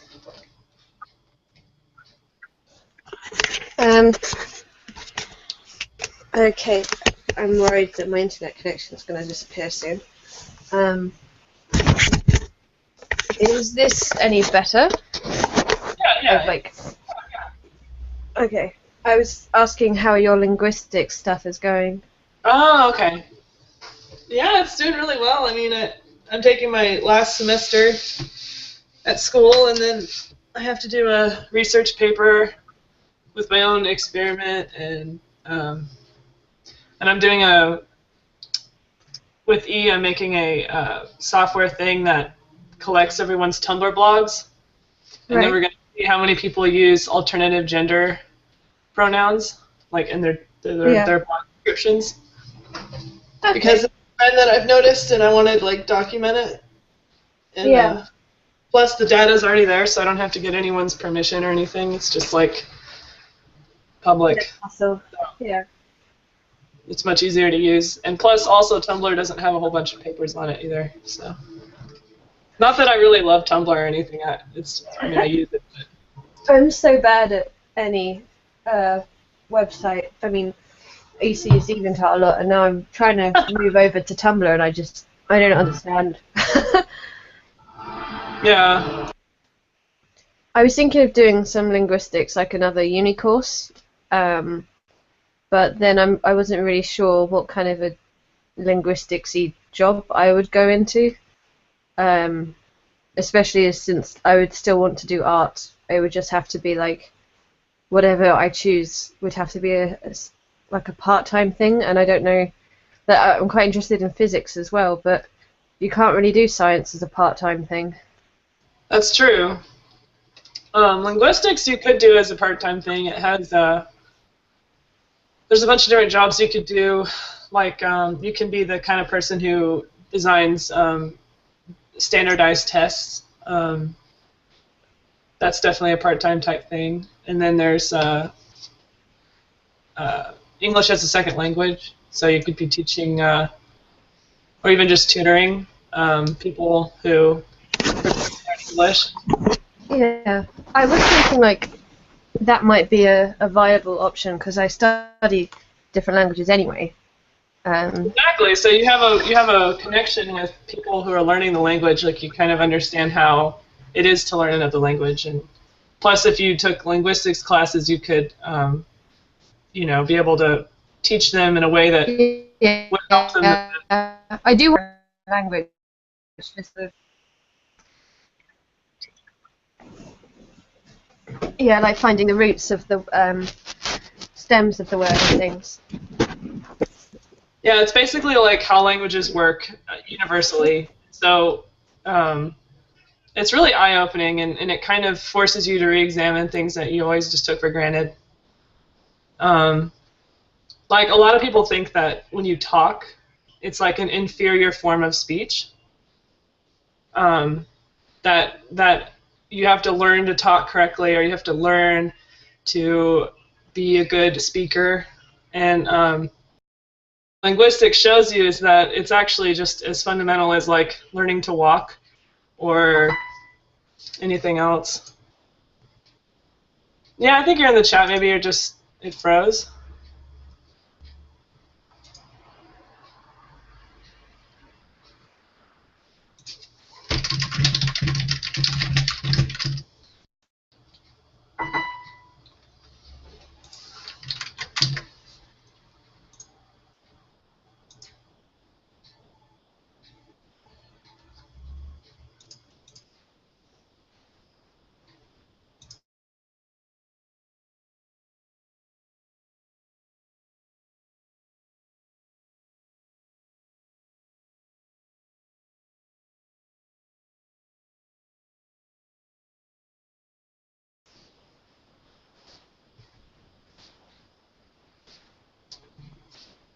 Are you there?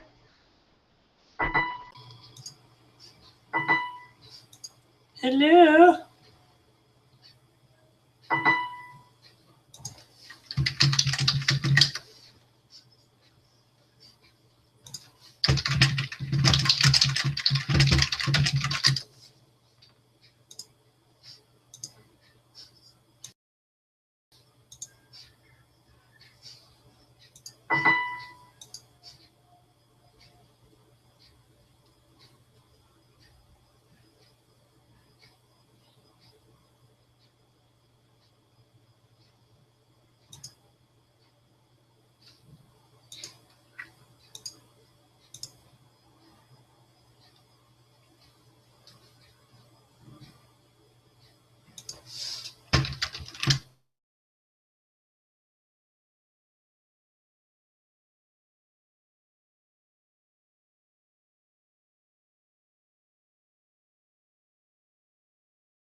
Hello?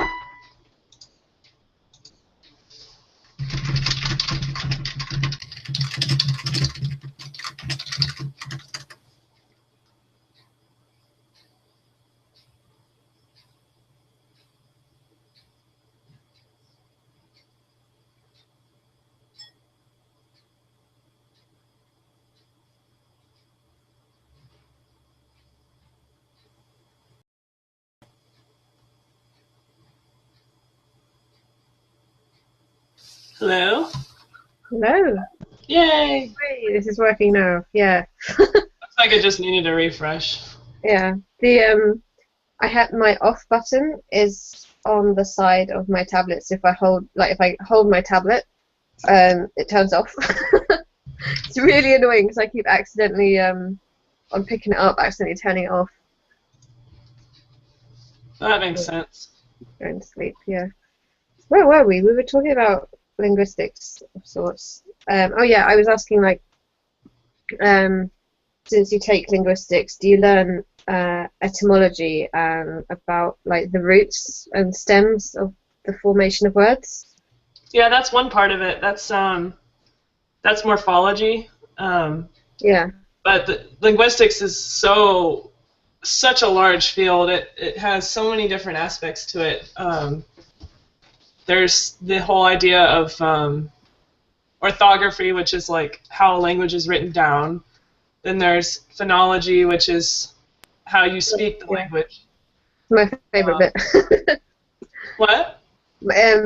Phonetics, my Yeah. favorite bit. Yeah, it's awesome. I'm taking that this semester. Then there's also semantics, which is the meaning of words. And a lot of people think that, when you write down the meaning of a word, it's like, okay, I'll just look up the dictionary and that's what it means. But really, that's not what a word means. Yeah. The dictionary is actually hugely inaccurate, and you also can't describe the meaning of words by using words. So it's more like the way that the connotations that it has. So Yeah, like that's one you can part have of two it. words that literally mean the same thing, but don't actually give off the same vibe. Right, yeah, that's just one part of it. There's also the idea of like the fact that if I say my dog, it actually means something different than a dog. And a dog, a lot of different pictures come to mind, but if I say a brown dog, then it looks different in your head. It has a different meaning.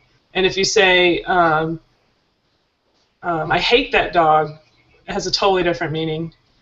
Each time, any sentence you put it in has a completely different meaning, and so you really can't write down the meaning of a word using words, and you can't say that it has a strict meaning because it really doesn't. Like every time you say a sentence, that word means something else.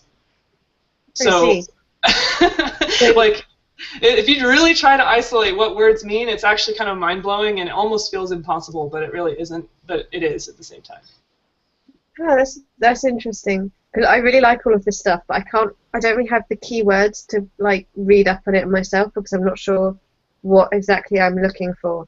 So, I would take intro to morphology. linguistics. You would love it. You would just love it. It goes over most of that kind of stuff. Also, I don't think it's streaming. Did you put screen share on there?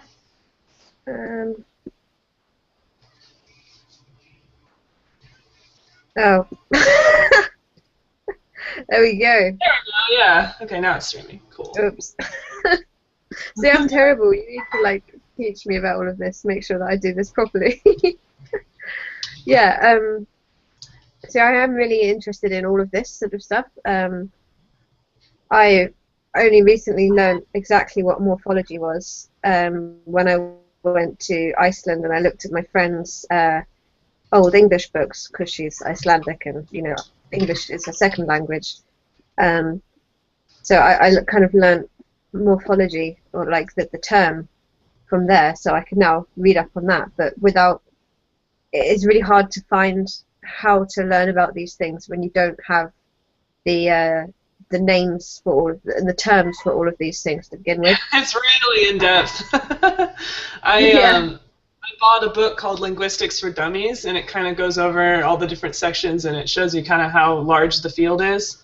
Yeah. But really think about the idea of language is actually really interesting. It's like you formulate something in your head according to a set of rules with structure, right? Some people call it grammar, but it's actually more complex than that. Then you utter those words using your diaphragm, your throat, your mouth, your tongue. You articulate, okay? And then there's millions of people, and yet we all can articulate similar enough to the point where those words that we are making, or those sounds, we combine them to form words, and then combine words to form sentences, and run-on sentences that just go on and on. And then the person who you're speaking to hears those sounds, interprets them in their head, understands more or less what you're creating or whatever with your body, and then does the same process, and it just goes back and forth, and it's like that is such a complex thing that people, everyone takes it for granted because it's like that is what our society is built off of. That It's is very the hard most, to like look at it critically because it's so huge. It's such yeah, everyone is a linguistic expert. yeah. No, I find it fascinating as well. And I have to say that is the most scientific explanation of what a conversation is I've ever heard.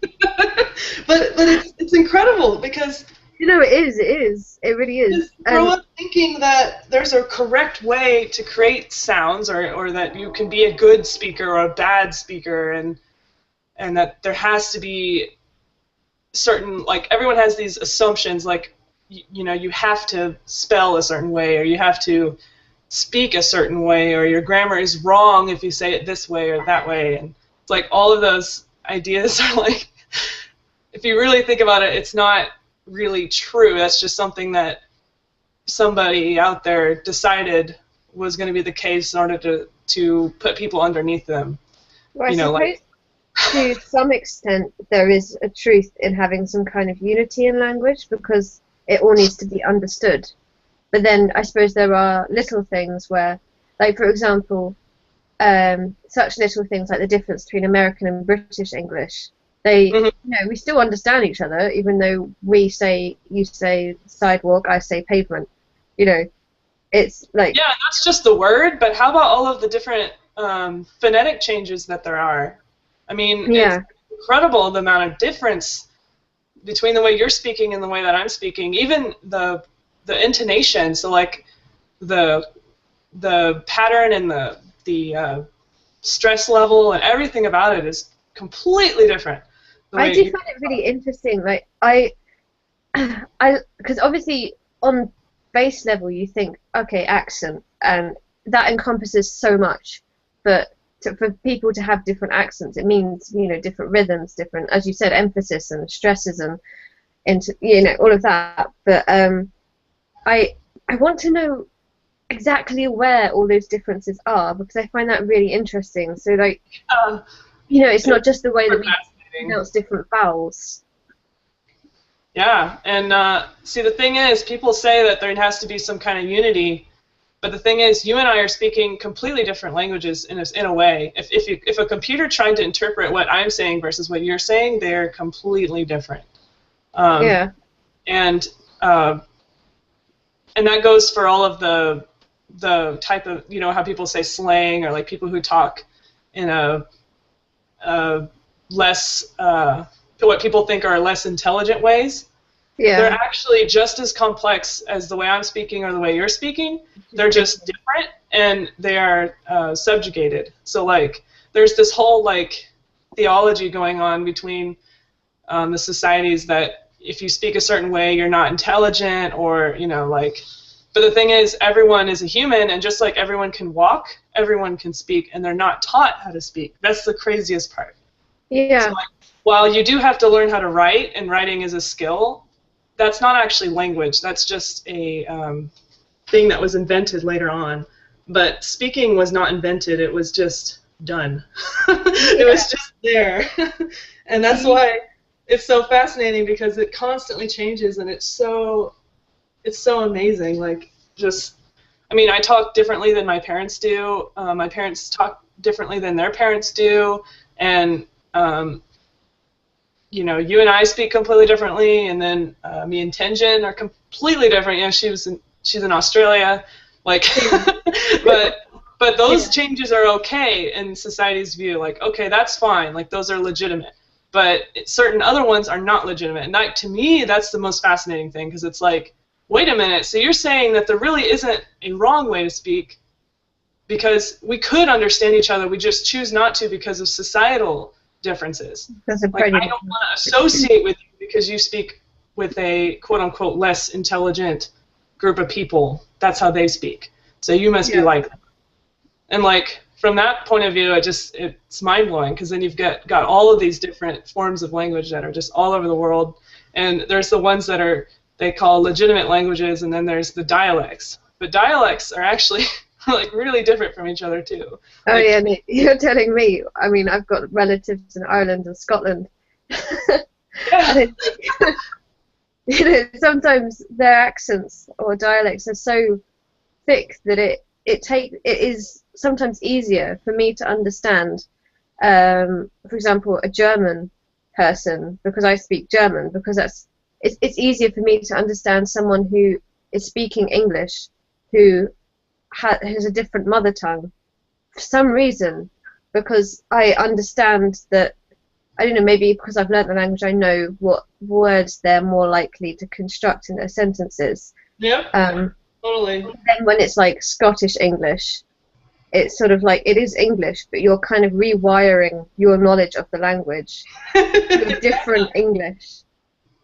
I mean, it should come naturally, but it's really difficult. It's beautiful though, but I struggle to understand my cousin. But how, like, as a linguist, do you notice a different rhythm between the English I'm using and the English you're using? So, for example, like, yeah, totally. Irish has a very distinct rhythm to it that I can notice, but I'm not quite picking out one that is different between you and I. Honestly, this is something that if you really want to test it out,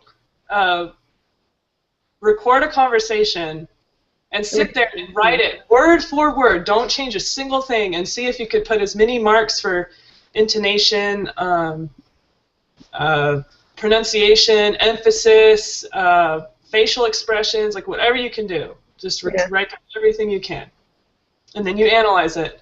And you'll see that conversation, especially verbal conversation, is 100% different than writing. Like, it has its own thing, totally. No, I agree. Like, because on Furcadia, the thing about writing on Furcadia is that people have this kind of like elitist type of thing where it's like you have to type a certain way, or you're considered to be unintelligent, or you don't know how to speak English, and it's like. That's the internet generally. The reason why people use shorthand in this kind of environment where you have conversation happening, not just sending letters back and forth and a delay in response, but actual conversation, you start writing the way that you speak. And when you write the way that you speak, you have to do it faster, and you're trying to keep up with the rhythm of the conversation. So I have noticed. Like, stuff like that, it's amazing. And you can do the thing with, that's why they say texting is ruining language, but it really isn't. It's actually its own language. I agree. Have a certain modifier, like, I need to tell you that I'm joking when I say this. You will actually change the way you type to indicate that. And it has its own language. Like, saying LOL does not mean ha ha ha ha ha. It actually means, like, hey, I'm smiling when I'm saying this, or this is silly, or whatever. It's not just adding LOL at the end. It's like there is a different way of constructing the sentences. I was speaking to my Icelandic friend about this and saying, like, I can tell between, like, there is a line somewhere between our generation's age and, like, people, for example, in the middle-aged kind of people, and you can tell when you type if they're used to typing online or not. Not because they're slow or anything, but because they don't engage in conversation online because they're not used to it. Well, they're speaking a different language. They don't speak that language. That's what's so cool about them. They've actually developed the way Furcadians speak is different than the way that people on World of Warcraft speak, which is different from the way that people on Tumblr speak, which is different. Like, they're all different. They're all their own little forms of language. They're all their own little dialects, I guess you could say. They're not quite their own language, but in some cases, it's become unintelligible what they're saying. That if you went back into 1980 and you took these text messages to somebody from, like, who's in the middle of, living their life in 1980, they would not be able to understand the text messages. Yeah. Like saying, like, SMH, so pissed, RN. Yeah, like, there were definitely a load of like, abbreviations. What are they saying? What does that mean? What? But from from our point of view, it's like, no, that's obvious what that means. And acronyms is just one example, but there's even like the way that you hold out periods or put facial, like the emoticons, or how when I just type there I put nice with 5 eyes. Yeah. Stuff like that. It's like stuff like that is that you give it a rhythm. Yeah, language innovation. You're Yeah. trying to speak, or you're trying to type the way that you speak, and it totally changes the this idea of like there's a correct form of writing, or that's bad grammar, or is that even a word? A lot of people like to say that, is that even a word? And it's like, well, who makes up words in the first place? Do you think the dictionary makes up words? I mean, you make up words. We all make up words. Yeah. Google wasn't a word, but now it is. Why? Yeah, it's in Because it was a dictionary. website? No, it's because people started using it in their daily conversations, and then it became a word. Yeah. So is this all stuff you like discuss a lot through your course? Like Oh yeah. That's what's so fast. That's why I said you would love it. You should totally take it if you have a chance. Yeah. Is it any specific branch of linguistics, or like linguistics in I don't know, business or something? I don't know, or just like linguistics on its own? Because I mean, I don't know what's like. I get confused with uni courses because you get so many different variations of the same thing, and you have to look around them and obviously like talk to people about what type they're doing and such. But what you're talking about is definitely what the kind of thing I'm fascinated by.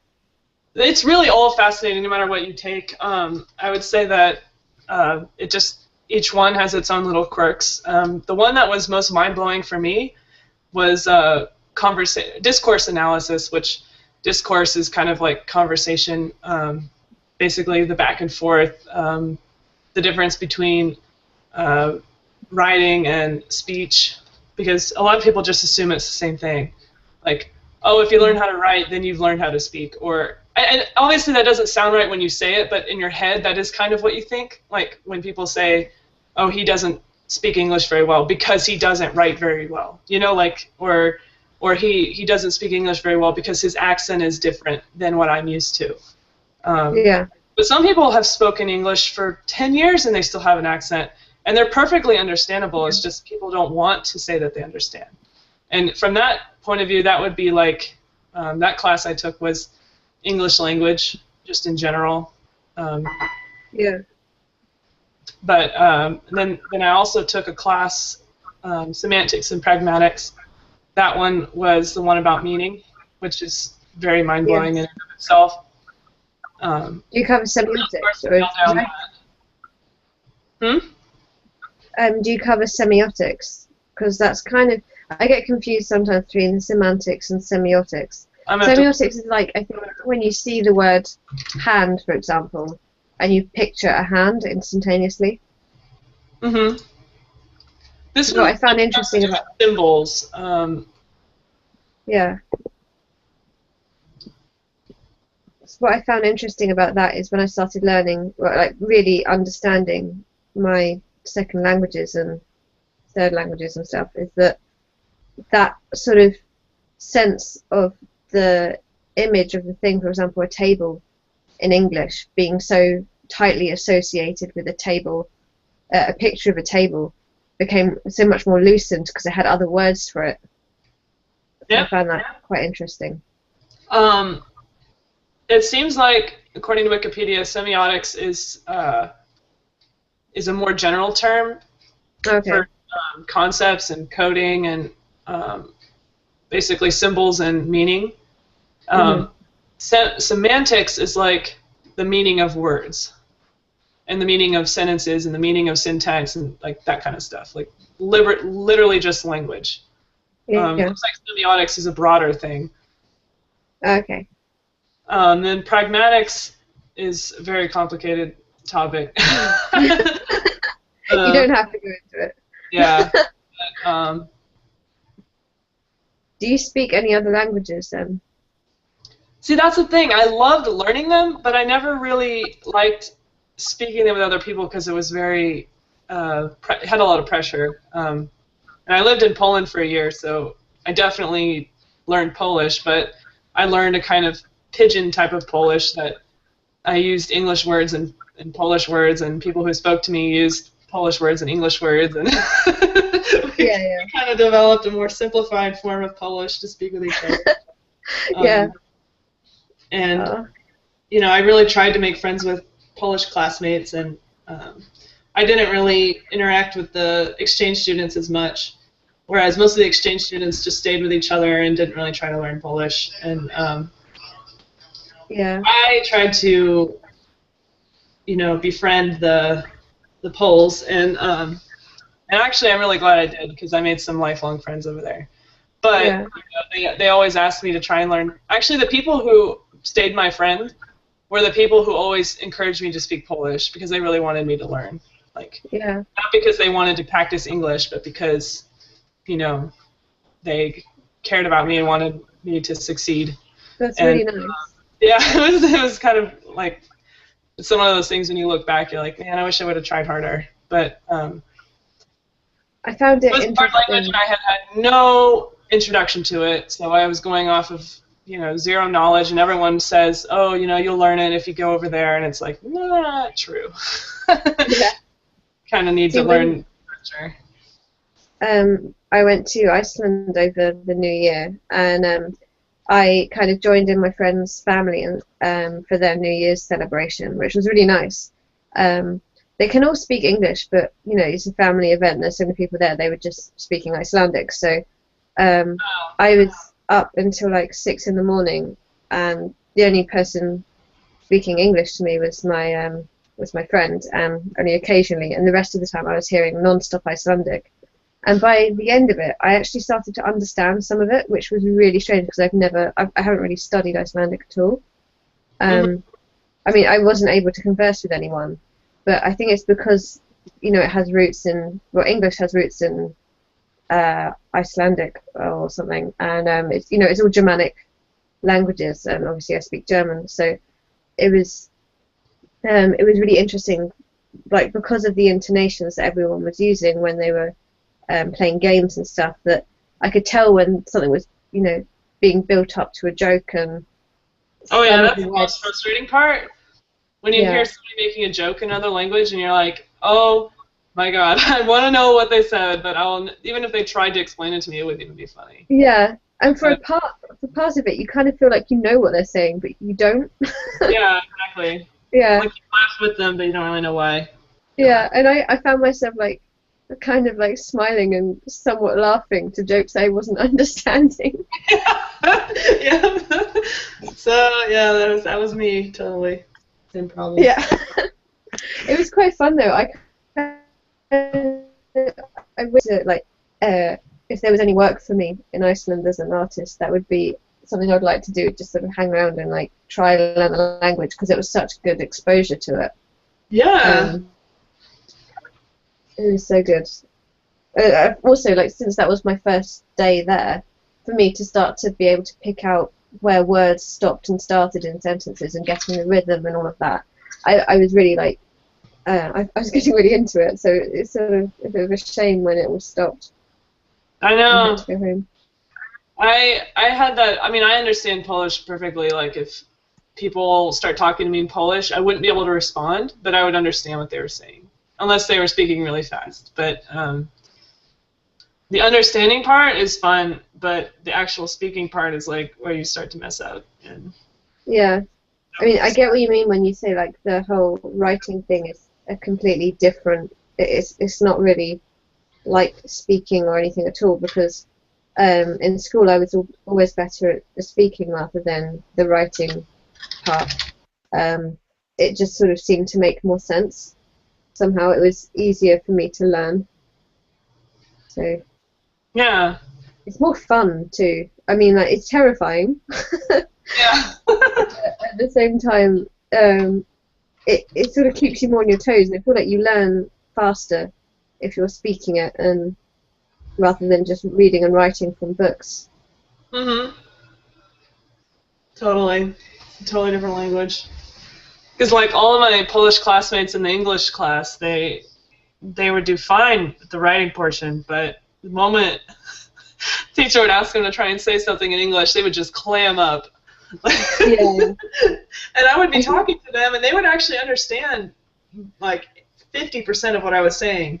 I had to invent, as I was saying, I had to invent like a pidgin type of thing where it was a very, very simplified, and I wouldn't say simple in a bad sense, like with a bad connotation, just a stripped down form of English, using the words that they were familiar with. Like instead of saying apartment, I'd say flat, or I would use Polish wherever I knew them and stuff like that. I found it really interesting that there was a kind of European version of English that I've noticed. I think it differs between countries, but I've noticed that when they translate stuff, or generally, I've noticed there's connotation, or there's connections between the English that Finns use and the English that Icelandic people use, that they have a way of phrasing things which obviously makes more sense in their own language, but it's sort of like you use English words that we wouldn't use, but they use, and it's like they've got their own English. Mm-hmm. They're obviously their mother tongues are whatever country they're from. I just find that's really cool. Yeah, it is. It totally is. Yeah. Like I was saying, everyone has an internal way to form sentences, and the fact that we all have that is amazing. But even that aside, like once I read an analogy somewhere where they said, it was by Lippy Green. She's a really good author, but in linguistics. But she basically said that everyone builds a house when they're little. Yeah. And they start off with all the tools that you have. So like any sound that's produced in any language, any grammar form, anything like that. So they start off with all the tools, and when they start looking at everyone else's way of speaking, I guess you could say, they try to use the same tools that the other people are using. So they'll experiment with all the sounds, and they'll listen for the grammar rules that apply for that particular language. So, and then once they build the house, they don't need the blueprint anymore that they were using. And so they they throw out the blueprints. That's about when you're about 16 or so. You stop being able to really make anything other than the language that you already learned or the house that you already built. And when you go and try to learn the another language, you have to try to make it without a blueprint, and it's like really hard to do, obviously. Good luck, trying to learn a language when you don't have a blueprint, or try to build a house when you don't have a blueprint. It's really hard, and you'll always miss things. Like you make it and you think it's pretty close, but when a person who's from that area, like let's say you're trying to build a pyramid or something from Egypt, like you build it and you're like, yeah, this looks a lot like it. But the Egyptians look at it and they're like, that's got windows? What are those? Like, why are those there? Your house, your entrance is really weird. That's totally not like how we would do it. And, they notice all of the quote-unquote flaws are really just the differences. And you only notice the parts that are similar. And so there's always going to be that disconnect, because there's some things that are just so part of the way you learn how to speak that it's really hard to just abandon them. Yeah, I really do wish that I had learned more languages when I was younger, just so that I could. I know, right? So much easier. It is so hard now. And that's the thing, you have to use them. Even if you learn them when you're little, you have to keep using them, and you have to be a kid who wants to use them. That's the other thing. The social stigma of, like, if you learn a form of English or another language that is stigmatized, good luck. I mean, my friend learned German. He lived in Germany a lot over the summer and kept going back and forth, but everyone made fun of him when he had this weird German accent type of thing, so he dropped it, and then he didn't really want to speak German, and he'd only speak it with his nurses that were taking care of him. And so he still doesn't really speak English to this day, even though he had the opportunity to learn, and he could have been a really good speaker of it. Yeah, but it is kind of also like situation-wise. You do have, as you said, you do need to use it, and like unless you're moving around all the time, it's going to be really hard to just keep it up if you haven't got anyone to speak it with. Or worse, if you're made fun of for speaking it. Yeah. All of the dying languages around the world are stigmatized. So, like, there's this language in, oh my gosh, it's like northern Russia. That everyone there calls it gutter language. But it's actually its own thing. It's really a unique language. It has a totally different counting system. It has all of these unique ways of building a just the whole thing is its own unique structure. It's actually really interesting, really unique. It doesn't have a writing system, and there's only like 20 speakers left. But you know, and when these linguists went over there to like try and document the language before it disappeared, their tour guide, the guy who was going around, like brought them to all these like older ladies who were like in their 80s and they couldn't hear anymore. And they're sitting there trying to like document stuff and the person couldn't even hear them. And then finally the tour guide was like, speak in whatever the language is, I can't remember now. And then they were like, wait a minute, you speak this language and you've been taking us to all these like older people? He's like, yeah, like it's such a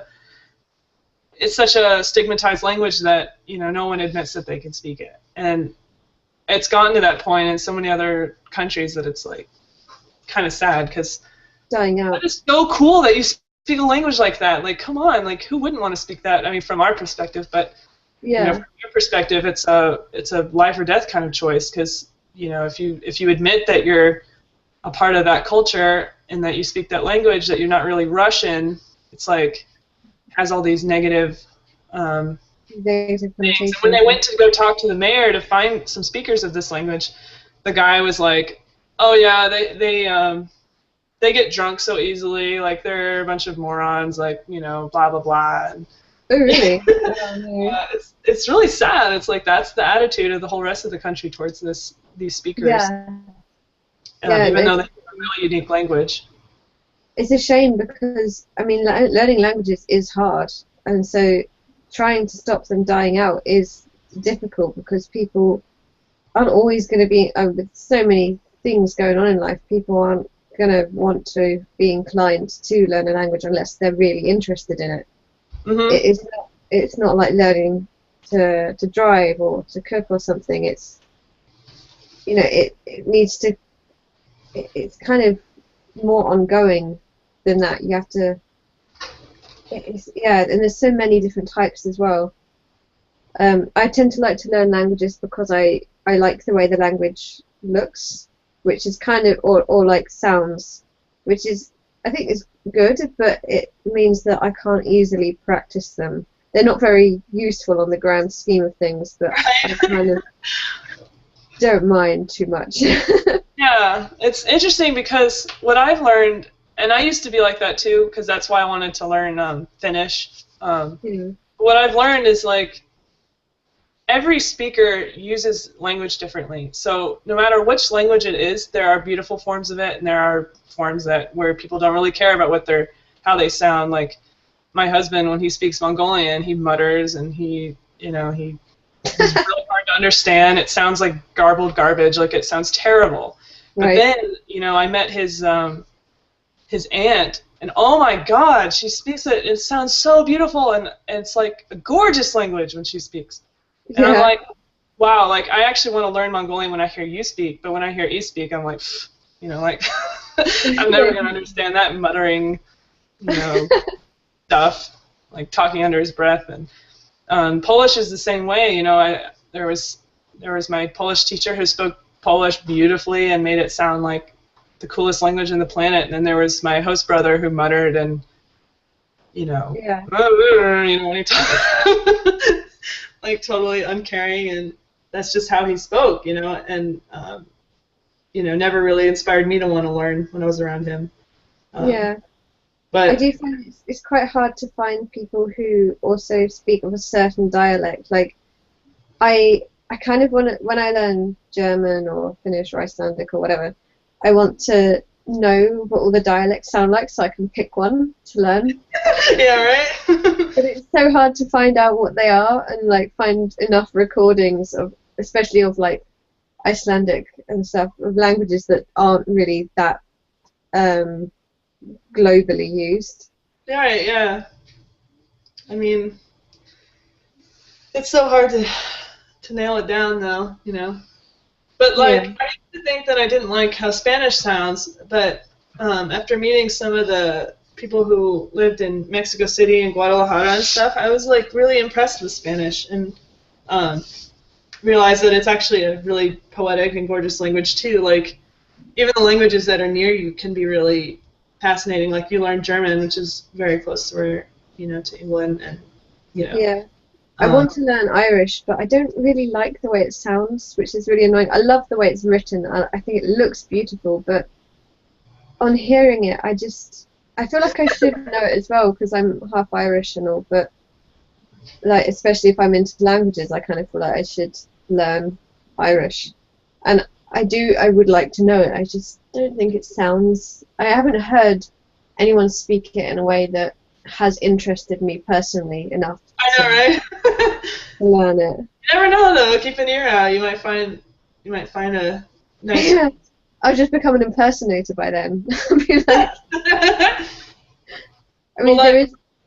I don't know. It's like it's so interesting because like people really like how Kashi talks, but I think his dialect is considered to be like not as professional sounding or something. Is that true? Like in England, have you heard Kashi talk? I haven't heard him speak. Oh, well, all the Americans like love how he talks, but I've heard him speak before that wherever he's from it is not.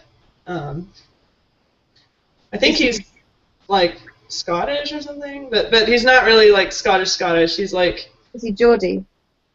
maybe I should probably ask him. Because I think there is. I think like people do joke about the Geordie accent quite a bit. I think that there's also like a kind of playful north and south divide between on England. Like the southerners and the northerners are all like each other. I don't know, but Right. I think they like I did read no, I heard on the news at one point there was a survey or a test or something going on, and they said something about if you had a southern English accent, people thought that was more professional or something. So something about they were going through like calling centers and stuff. For calling centers, the reason why the Southern American-ish, I mean, there's a lot of different Southern varieties, but the one that everyone thinks of sounds more friendly to people. It actually really, like, logically it isn't, but from just a, what do you call it, stereotypical point of view, that's what people think. And so for call centers, they want people to sound real friendly, obviously, so that's the desired dialect to have. I think the Northerners sound friendlier. I Well, don't there know, you go. but at the same time, I think the result of that survey was that people employed more Southerners for the higher up positions or at least to speak for the higher up positions in the job, because when people had a complaint and they heard the kind of cutthroat, clear British accent, that they kind of felt like they were talking to someone more in charge. Something like that. I think that was what the results of it said. I mean, I obviously haven't done this test myself, but I mean, I would say that in my opinion, that Northerners sound friendlier, but then I don't know. I mean, obviously I'm from the South, so I'm used to hearing what I sound like and what other people around me sound like. That's true. Yeah, there's just a lot of stereotypes and stuff that go around, and stereotypes can be good, but they can also be bad, and just blah, blah, blah. Yeah. A lot of the same stuff all the time. Yeah. So where are you from I'm exactly? from Texas. Oh, I thought I recognized because yeah, you said yeah. I've got a friend from Texas, and there was something you said a while ago, which was a way of phrasing things that I don't hear here. It was like really a lot or Yeah, really something. a lot. Yeah, no one says that here. And I'd heard my Texan friend say that back home, and I was like, someone else I know says that, and it's not so, like, no one says that here. And there we go, it was you, yeah. Yep, and that's just the word choice and like sentence choice as far as Yeah, differences.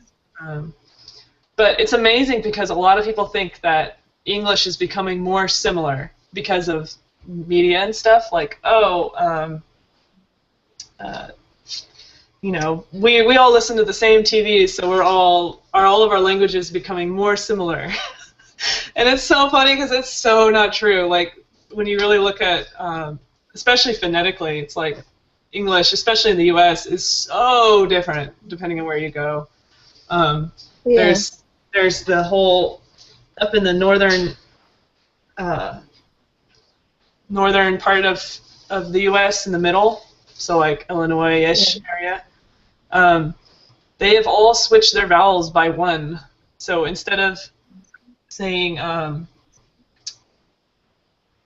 what's the word? Instead of saying block, they say black. And No, and if instead you of ask saying them, block. instead of saying block, they say black. As in like, Oh, I see what you mean. and, and it's funny Yeah, because when a linguistic researcher actually asked them, hey, do you what is this word black? They said, oh, that's the color black. And then when they put in the whole sentence on the black, they were like, oh, actually that's block. And it's funny because they didn't even know that they had been doing that. Like, and that's just one example but all of the vowels have shifted by one. So instead of yeah. saying antenna, they say like antenna, or like Oh, that's they've all interesting. shifted because language always adjusts. So wherever you Yeah. have one change on one side, the other side has to shift in order to balance it out. Oh, that's really interesting. In Southern English, My, they have a thing where you know what a diphthong is? yeah, It's like instead of that is, I is yeah, actually two vowels. It's A and E. So yeah, I. yeah, yeah. In Southern English, they dropped the second vowel in that diphthong. So instead of saying bike, they'll say back. Oh, And then wherever there was a monophthong, which is like where it's just one single vowel, they made a diphthong out of it. So they'll say back, and then they'll say noon.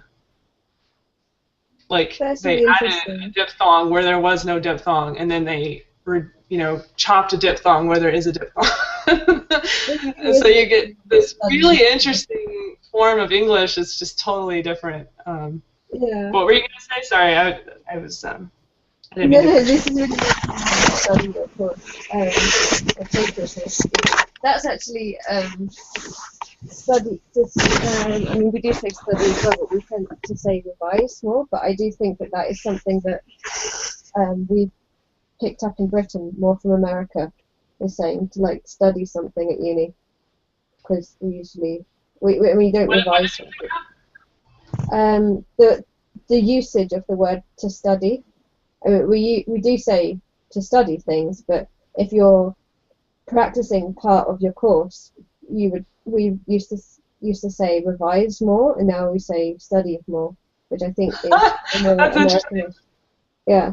Um, yeah, I was going to say, my German friend has she has a kind of unique way of talking where she instead of saying, I mean, the German number nine is nine, um, and the German word for no is nine. Right. And she says nine as in no, like nine as in the number nine. It is so confusing on trying to explain this because obviously nine is not no in English, but the number nine, which is like which it was just like a sort of weird triangle where trying to explain it's hard to explain now, but like I tried to tell her you say nine like nine like the number nine, and I was saying nine again. It was just I'm not explaining this very well because it's really difficult. But do you get what I'm trying to get Oh at? yeah, of course I get what you're saying. That's exactly what I'm saying happens in Southern English and also probably tons of other dialects. Wherever Yeah, you have one change, because language is a system, it systematically changes another aspect. yeah, I would give you examples for what they call Ebonics, which is not correct, but it's basically AAVE. That's another word for it. A lot of people think that that's bad English or incorrect, but actually it's just as complex as any other dialect, and there really is no such thing as a correct dialect or like a right one to begin with. yeah. But I've just, what is yeah. that? I've just linked you to this video, which is somewhere in like northern Sweden, where instead of saying yes in their language, they take an intake of breath. And it's just really interesting. Like you watch it and you do all these people who just like take an intake of breath in order to say yes or yow or whatever they say. Oh my God! They do that in Mongolia too. Oh, I Yeah, hate it. I'm like, I didn't know that until the other day. And then, yeah. They do. oh, really? Yeah, so weird. Don't understand it at all. But that is very normal. See, I'm sure we do weird stuff too. We just can't think of anything. well, I think, at least I think I vocalized most of the things. When I was in Icelandic, you have two sounds which are mostly pronounced using breath. So you've got a double L sound at the end of a word if it follows a vowel. And for example, yokush, it's the L at the end, yokush. And it's just like air going around your tongue and your cheeks. That's literally what it is. And then they roll their R, but not really harshly, not like in Finnish. So it's mostly air. It's like That's so interesting. yeah, and I found it really confusing because Oh, you know what? I can think of an interesting one. You know how people don't understand the R and the L sound in English? really? The reason is that we don't really have the R that people think of. We actually use a oh my God, the word just left my mouth. Well, it's not roll. Starts with an S. It's wow, that is so lame. Oh, Sabalic? Sabalic.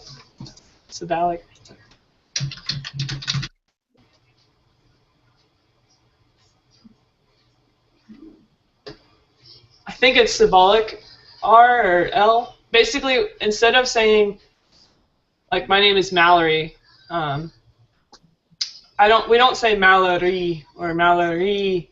Yeah. You just say Maller, and that is more of like a vowel, but it's not. It's like a.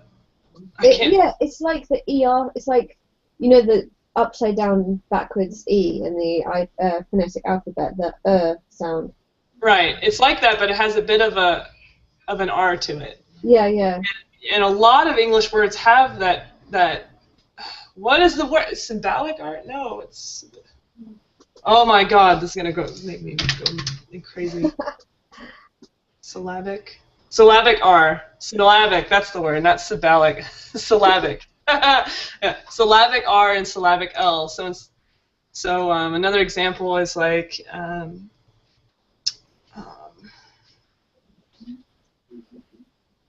Flower. Yeah. Flower. See, you and I pronounce that differently. You say I say Yep, See, that's a phonetic difference that we ignore when we're talking to each other. Yeah. And it's actually a huge difference if you really think about it. But if you say each other again. If you say each other again. Each other, yeah. And I go each other. Yep. Mm-hmm. That's what I'm saying. If you actually like analyze everything, you'll see that we speak two different languages. You and I. that's okay. You know, that's It's that's really fine. interesting. It would be more boring if we didn't. I know, right?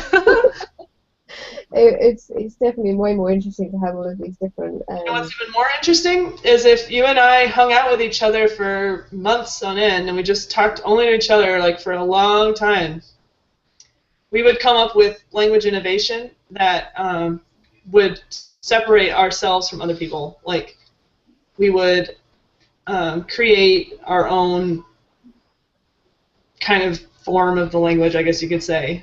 Um, we would use certain words, and especially if we were doing certain activities. So like people when they play games, they'll speak differently than when they are at a, you know, Sort of like an inside joke, but in a job way interview. speaking. Yeah, it's kind of like what people call inside jokes, but they're actually stuff that you do all the time. Like it's like facial expressions and the way you laugh. You'll pick up the way, like just they've done studies on this, and the more similar that you speak or type or whatever it is to somebody else, the Yeah. more that person is willing to listen to you, and also the more that person is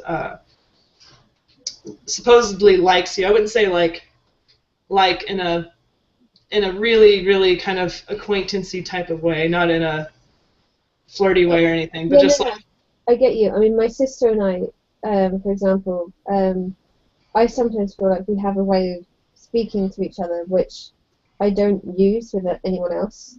exactly. That's what I'm saying. If we hung out with each other for a long time, we would come up with our own form that we use to speak with each other that shows that we are close to each other. Or like me and my husband, we have our own way of speaking that's totally not the way it speaks to anybody else.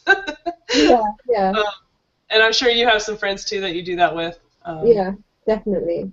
And It's even like friends from like 10 years ago that I know of, when I go visit them, we immediately go back to that form of speaking. see that's And it's interesting. I mean, fascinating. if you don't mind me asking, how old are you? I am 24, I think. Oh, okay. Kind of lost track after 21. I was like, yeah, I can drink. Okay, we're done. That's all I need to know. Yeah. Well, actually, you're only a couple of years older than me then, but I haven't really kept in contact with anyone that I have known from school except well, one girl. Oh yeah, no, I haven't either. But I'm just saying, like, for instance, my sister's wedding, I met with all those people again. I haven't talked to them in years and years and years, even before Poland. And we went right back to our old roots, like the way we were talking to each other. And then the moment we left, we were done, you know. Like, but it's just stuff like that I just think is fascinating. Like, See, what I found interesting when I've heard, I mean, this all stemmed from the Ice Bucket Challenge, and I suddenly got to hear what all of these people on Facebook now sound like. But a lot of the people that I knew from secondary school now all speak in a certain type of English that I heard elsewhere, but now they speak like that as well. It's just interesting because they didn't speak like that at all in school, and if anything, I went the other way. Like, it's kind of strange because my county is sort of like split between two different dialects, and in secondary school, it kind of felt like there were only a couple of people who were either strongly one way or another, and then now we've left, it sort of seems like we've settled in one or the other. It's just that's so interesting. yeah. You should. There's a couple research projects done on high school dialects. There was one that was done in the 80s that kind of revolutionized the linguistics kind of community, and it was basically this researcher did a bunch of interviews for hours and hours with two completely different groups of people in one high school, and it was a suburban high school north of Detroit, and what she did is she isolated what is it about the way they're talking that's different, like between this, we'll call it the popular group at school, or like the preppy people, or actually she called them the jocks. Yeah. And then the other ones were the drug addict kind of unpopular group at the school. And they called themselves the Burnouts back in the 80s. And but so she tried to figure out, why are these two groups so different from each other? What is it about it that is different? Is it just language, or does it extend beyond language? Like, what can I document all these different things that is different about these two different groups of people, and ask these people, ask them questions and get their answers and see how they talk, and what kind of context did these linguistic variables, that's what they call them, like wherever there's a difference in a way of speaking. You notice that I say the syllabic R, and you just say the I forgot what that symbol is, but the E symbol that's backwards. Yeah. What is that called anyway? It's like, I don't even know. I did read up on that. So I tried to learn the IPA at some point, and then I kind of gave up because I realised it was different in every language. Which yeah, IPA is very useful. It kind of revolutionizes the way you look at spelling and whatnot. It's not very international though, for an international phonetic alphabet. It is, but there's different variants. So like it's not that different per area. Well, I mean, for example, a couple of variants. Like some people use Y, and some people use what's the other one? Can't remember. But I mean, yeah. But I know what I was saying. So anyway, this researcher, she wrote it down, and what she found was that the Burnouts used this raised form of a vowel. So let's just use our example. So like pretend like you and I have a different dialect, and I'm speaking the stigmatized form, so the one that uses the syllabic R instead of the sound. Yeah. Okay, let's just use that because we know what that sounds like. Yeah. But that wasn't what it was at that time, but that just is easier to explain because we both know that one. But so the Burnouts used the syllabic R, and they used it especially when they were talking about being a part of the Burnouts group. And what she found is that the people who were in that group, it didn't just vary based on gender, and it didn't just vary based on how long they'd been in the group or anything like that. What it had to do with was basically how they felt, what was their symbolic connection with the group. How comfortable were they in that group? So the Burnout group, obviously if you want to be a part of that group, you need to embrace some lifestyle choices that are different than the jocks would have, and then the jocks also had lifestyle choices that you had to adopt if you wanted to be a part of their group. You had to buy a certain brand of clothing. You had to, be a teacher's pet. You had to be well liked. Kind of like wearing your flag's colors in a way.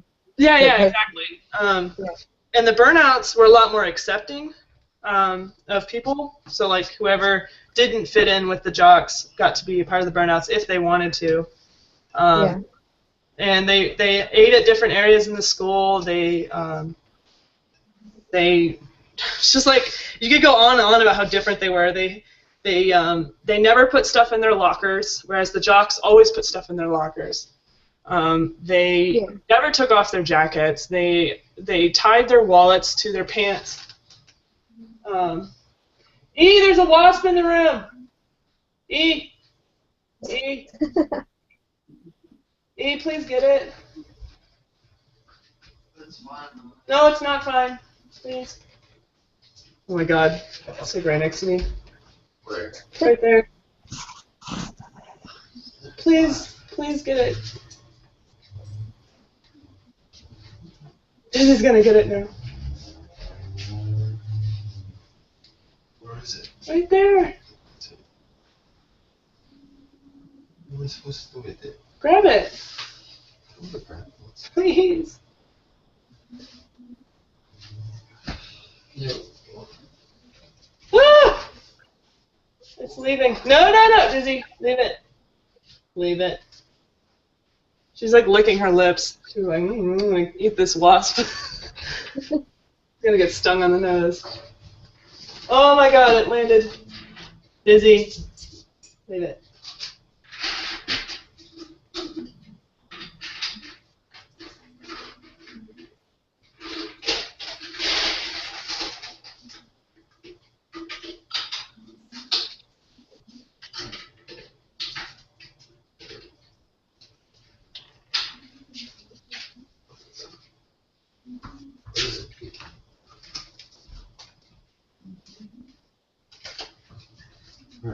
Right there. Ah!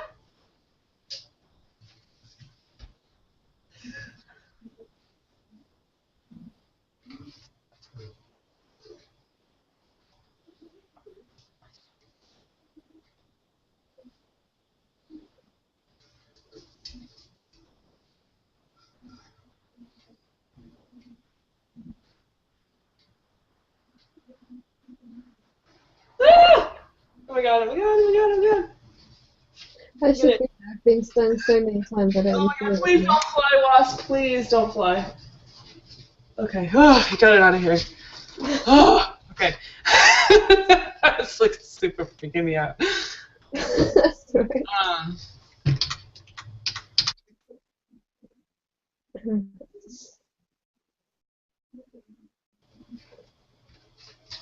but um, anyway, basically what she found is that people change their language according to the power structure that they're in. So they are constantly resisting um, other power structures, basically. So like the hipster movement in the U.S. is a response to this, you know, centralized, globalized form of lifestyle where you have to buy canned food and processed food and blah, blah, blah. And it's like a whole movement that's Yeah. against it. And same thing with these burnouts and jocks is like each one was resisting each other and going for a different lifestyle choice. So like the jocks wanted to be part of this global thing, so they made friends with teachers. They tried to get into good colleges. You know, like all their choices were like for like a global perspective. The burnouts were not accepted by teachers or anything like that, so they focused on their local structure. So like they wanted to get jobs in the city. They emulated city life in their clothing and their language choices. So those language variables Yeah. were the same that a lot of the city dwellers in the Detroit area used. So stuff like that, it's all really interesting because when you really look at it, it's like people respond to things based on their perceived power in the group. So like statistically, the jocks that were male and they were in the sporting teams, Mhm. they actually used that linguistic variable of the city one, like we'll say the syllabic R. Yeah. Yeah. And they were part of the jocks. Like, why would they do that? Like, that doesn't make sense. But it does make sense because in the power structure, they had no need to really modify their speech because they were already well liked. Because they were already, just by being a good athlete, they were considered to be top dog. You know, like they didn't have to work at it other than to be good at sports. The males who were not jocks, who were not sporty and were not on the football team, we'll just say, they did not use the syllabic R, that variable, that the city variable. Yeah. And they actually overcorrected. So wherever they had there were other variables, but wherever they had a choice, they would always go with the more quote unquote professional way of speaking. Just because of the whole business of being well liked, they had to be well liked. They had to work at it, and they had to be good speakers to be well liked because they're not sporty. And then conversely, in the burnouts, the women who were in the burnouts, especially the new women that were new to the group, overused the Detroit sounding variables. So they were like hyper correcting. They were trying to be more like them than even the people that were in the group. Yeah. If that makes any sense. It is fascinating because it's like, it just shows that your language choices, a lot of them have to do with being a part of a social group, how you fit into it, and it's like, I mean, like, really cool. comparing this to my experience in secondary school, I can kind of see ties there. So, for example, in secondary school we had emos and chavs. Emos, yeah, that's another example of a social group that same. Yeah. I mean, like, I wasn't in either of those, and we don't really. I don't know if it is at all like what you see in the films in America, but we don't really have very strong cliques at school. Yeah, and the nice thing about it, for me anyway, was that when I learned about this stuff, it made me respect the cliques a little bit better because I understood them. I wasn't looking at it from such a victim point of view, like, you know, I don't fit in with them and they're mean to me and I don't like them. And like, instead I looked at it like, you know what? They also were fighting themselves. Like, in a way, I was trying to fit in with a different clique, even if I didn't want to be in a clique. It's like, at some point you have to join one, just by attending school, because we're all social creatures. So, yeah. And it's interesting because it really just depended on your lifestyle choices, what you wanted to do. Were you in a sport team? Were you in the orchestra? Were you in German club? Like, what were you doing? And then that determined your clique, so to speak. And when you look at cliques as just being a natural part of language and lifestyle, it's like, it kind of starts to make sense. Like, okay, I get it. Yeah. Like, this isn't. It made me feel better about it anyway, because it made me realize, like, they're all fighting against something. So even the top dog athlete who didn't have to work at making his language sound super professional, he still has to be a good athlete in order to be a good top dog, so he still has to struggle. Yeah.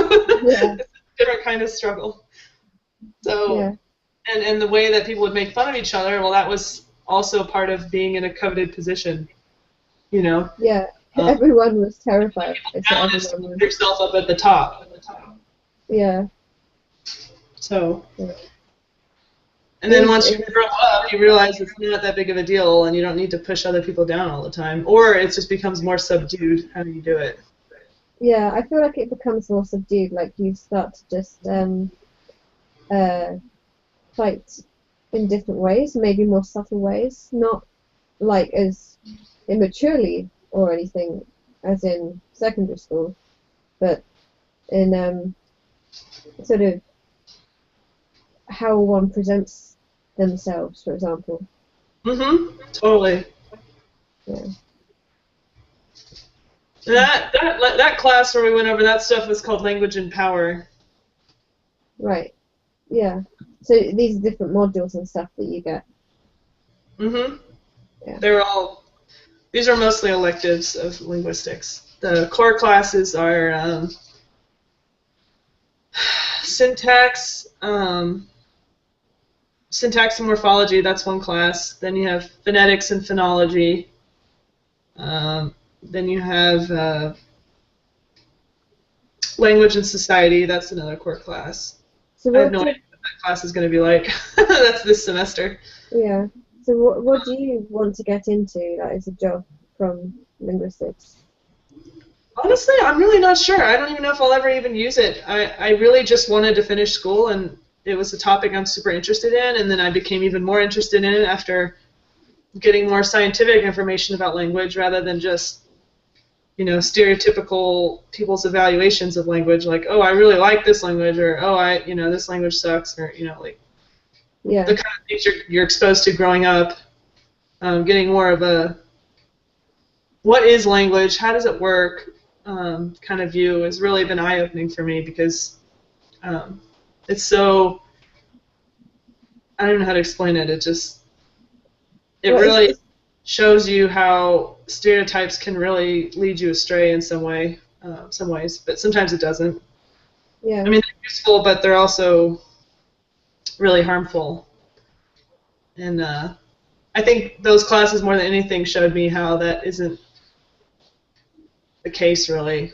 That you can be, that everyone is a good speaker in their own way, and that verbal conversation and even lecture and stuff like that, there really is no such thing as a good or a bad speaker. There's only a speaker who has less social prestige, and there's a speaker that doesn't, you know?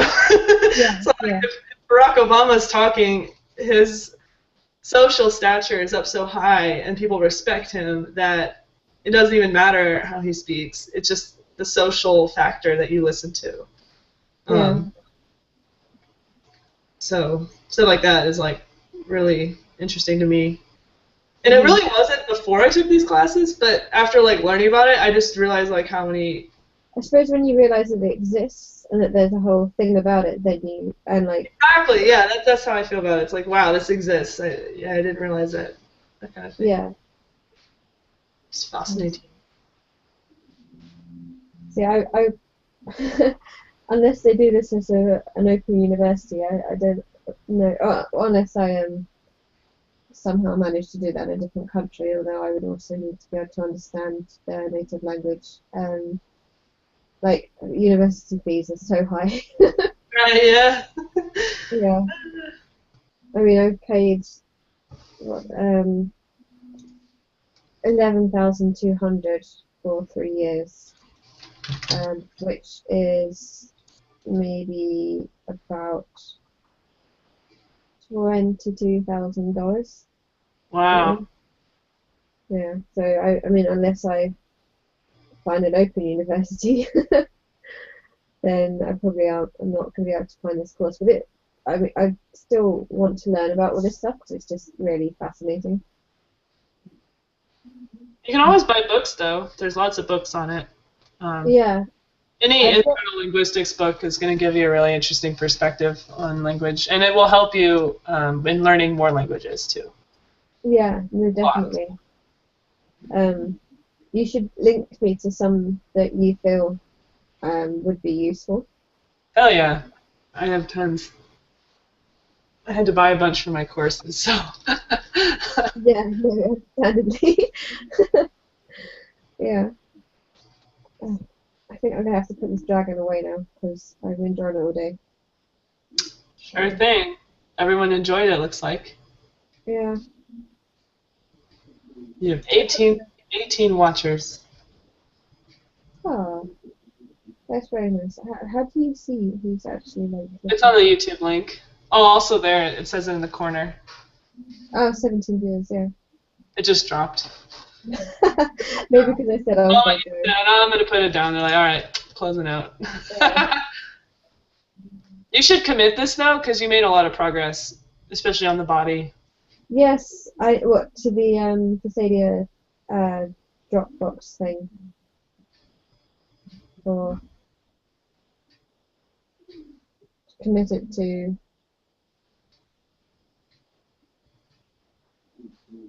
Hello? You remember how? Oh, yeah, no, that wasn't my laptop. I need to go through that whole process again on this tablet. Because my laptop died. If you want to hit stop broadcast, I can walk you through it, and then, or if you want, I don't know. I might try that tomorrow. It's like 10 o'clock. Oh my gosh, it's so late over there. Yeah. I feel like my brain is starting to slow down, so. Okay, cool. Then just poke me tomorrow, and we can make sure. I saved everything in 3 places, so it should be okay for tomorrow. Okay, cool. Yeah. Thanks for streaming. I hope you guys enjoyed it. Yes. Sorry, our long-winded conversations we're just nerdy, both of us. You get us talking about linguistics, so we would just keep going. I love linguistics. I rarely find people to talk to about it, so. I know, no, same. So I'm all like, so imagine it's languages. Let's talk about that. Fun. I love it. I love talking about it. My husband was really annoyed when I even began a a sentence about linguistics. He's like, Yeah. So, The thing is that even if I started talking about it, people really wouldn't understand where I'm going with it. mhm, Like, I just don't think people really are that interested in it around me right. back home. So, yeah, we should do this again sometime. Heck And, yeah. yeah. Alright then, how do I have this thing? Oh, yeah, stop broadcast. Okay. Bye!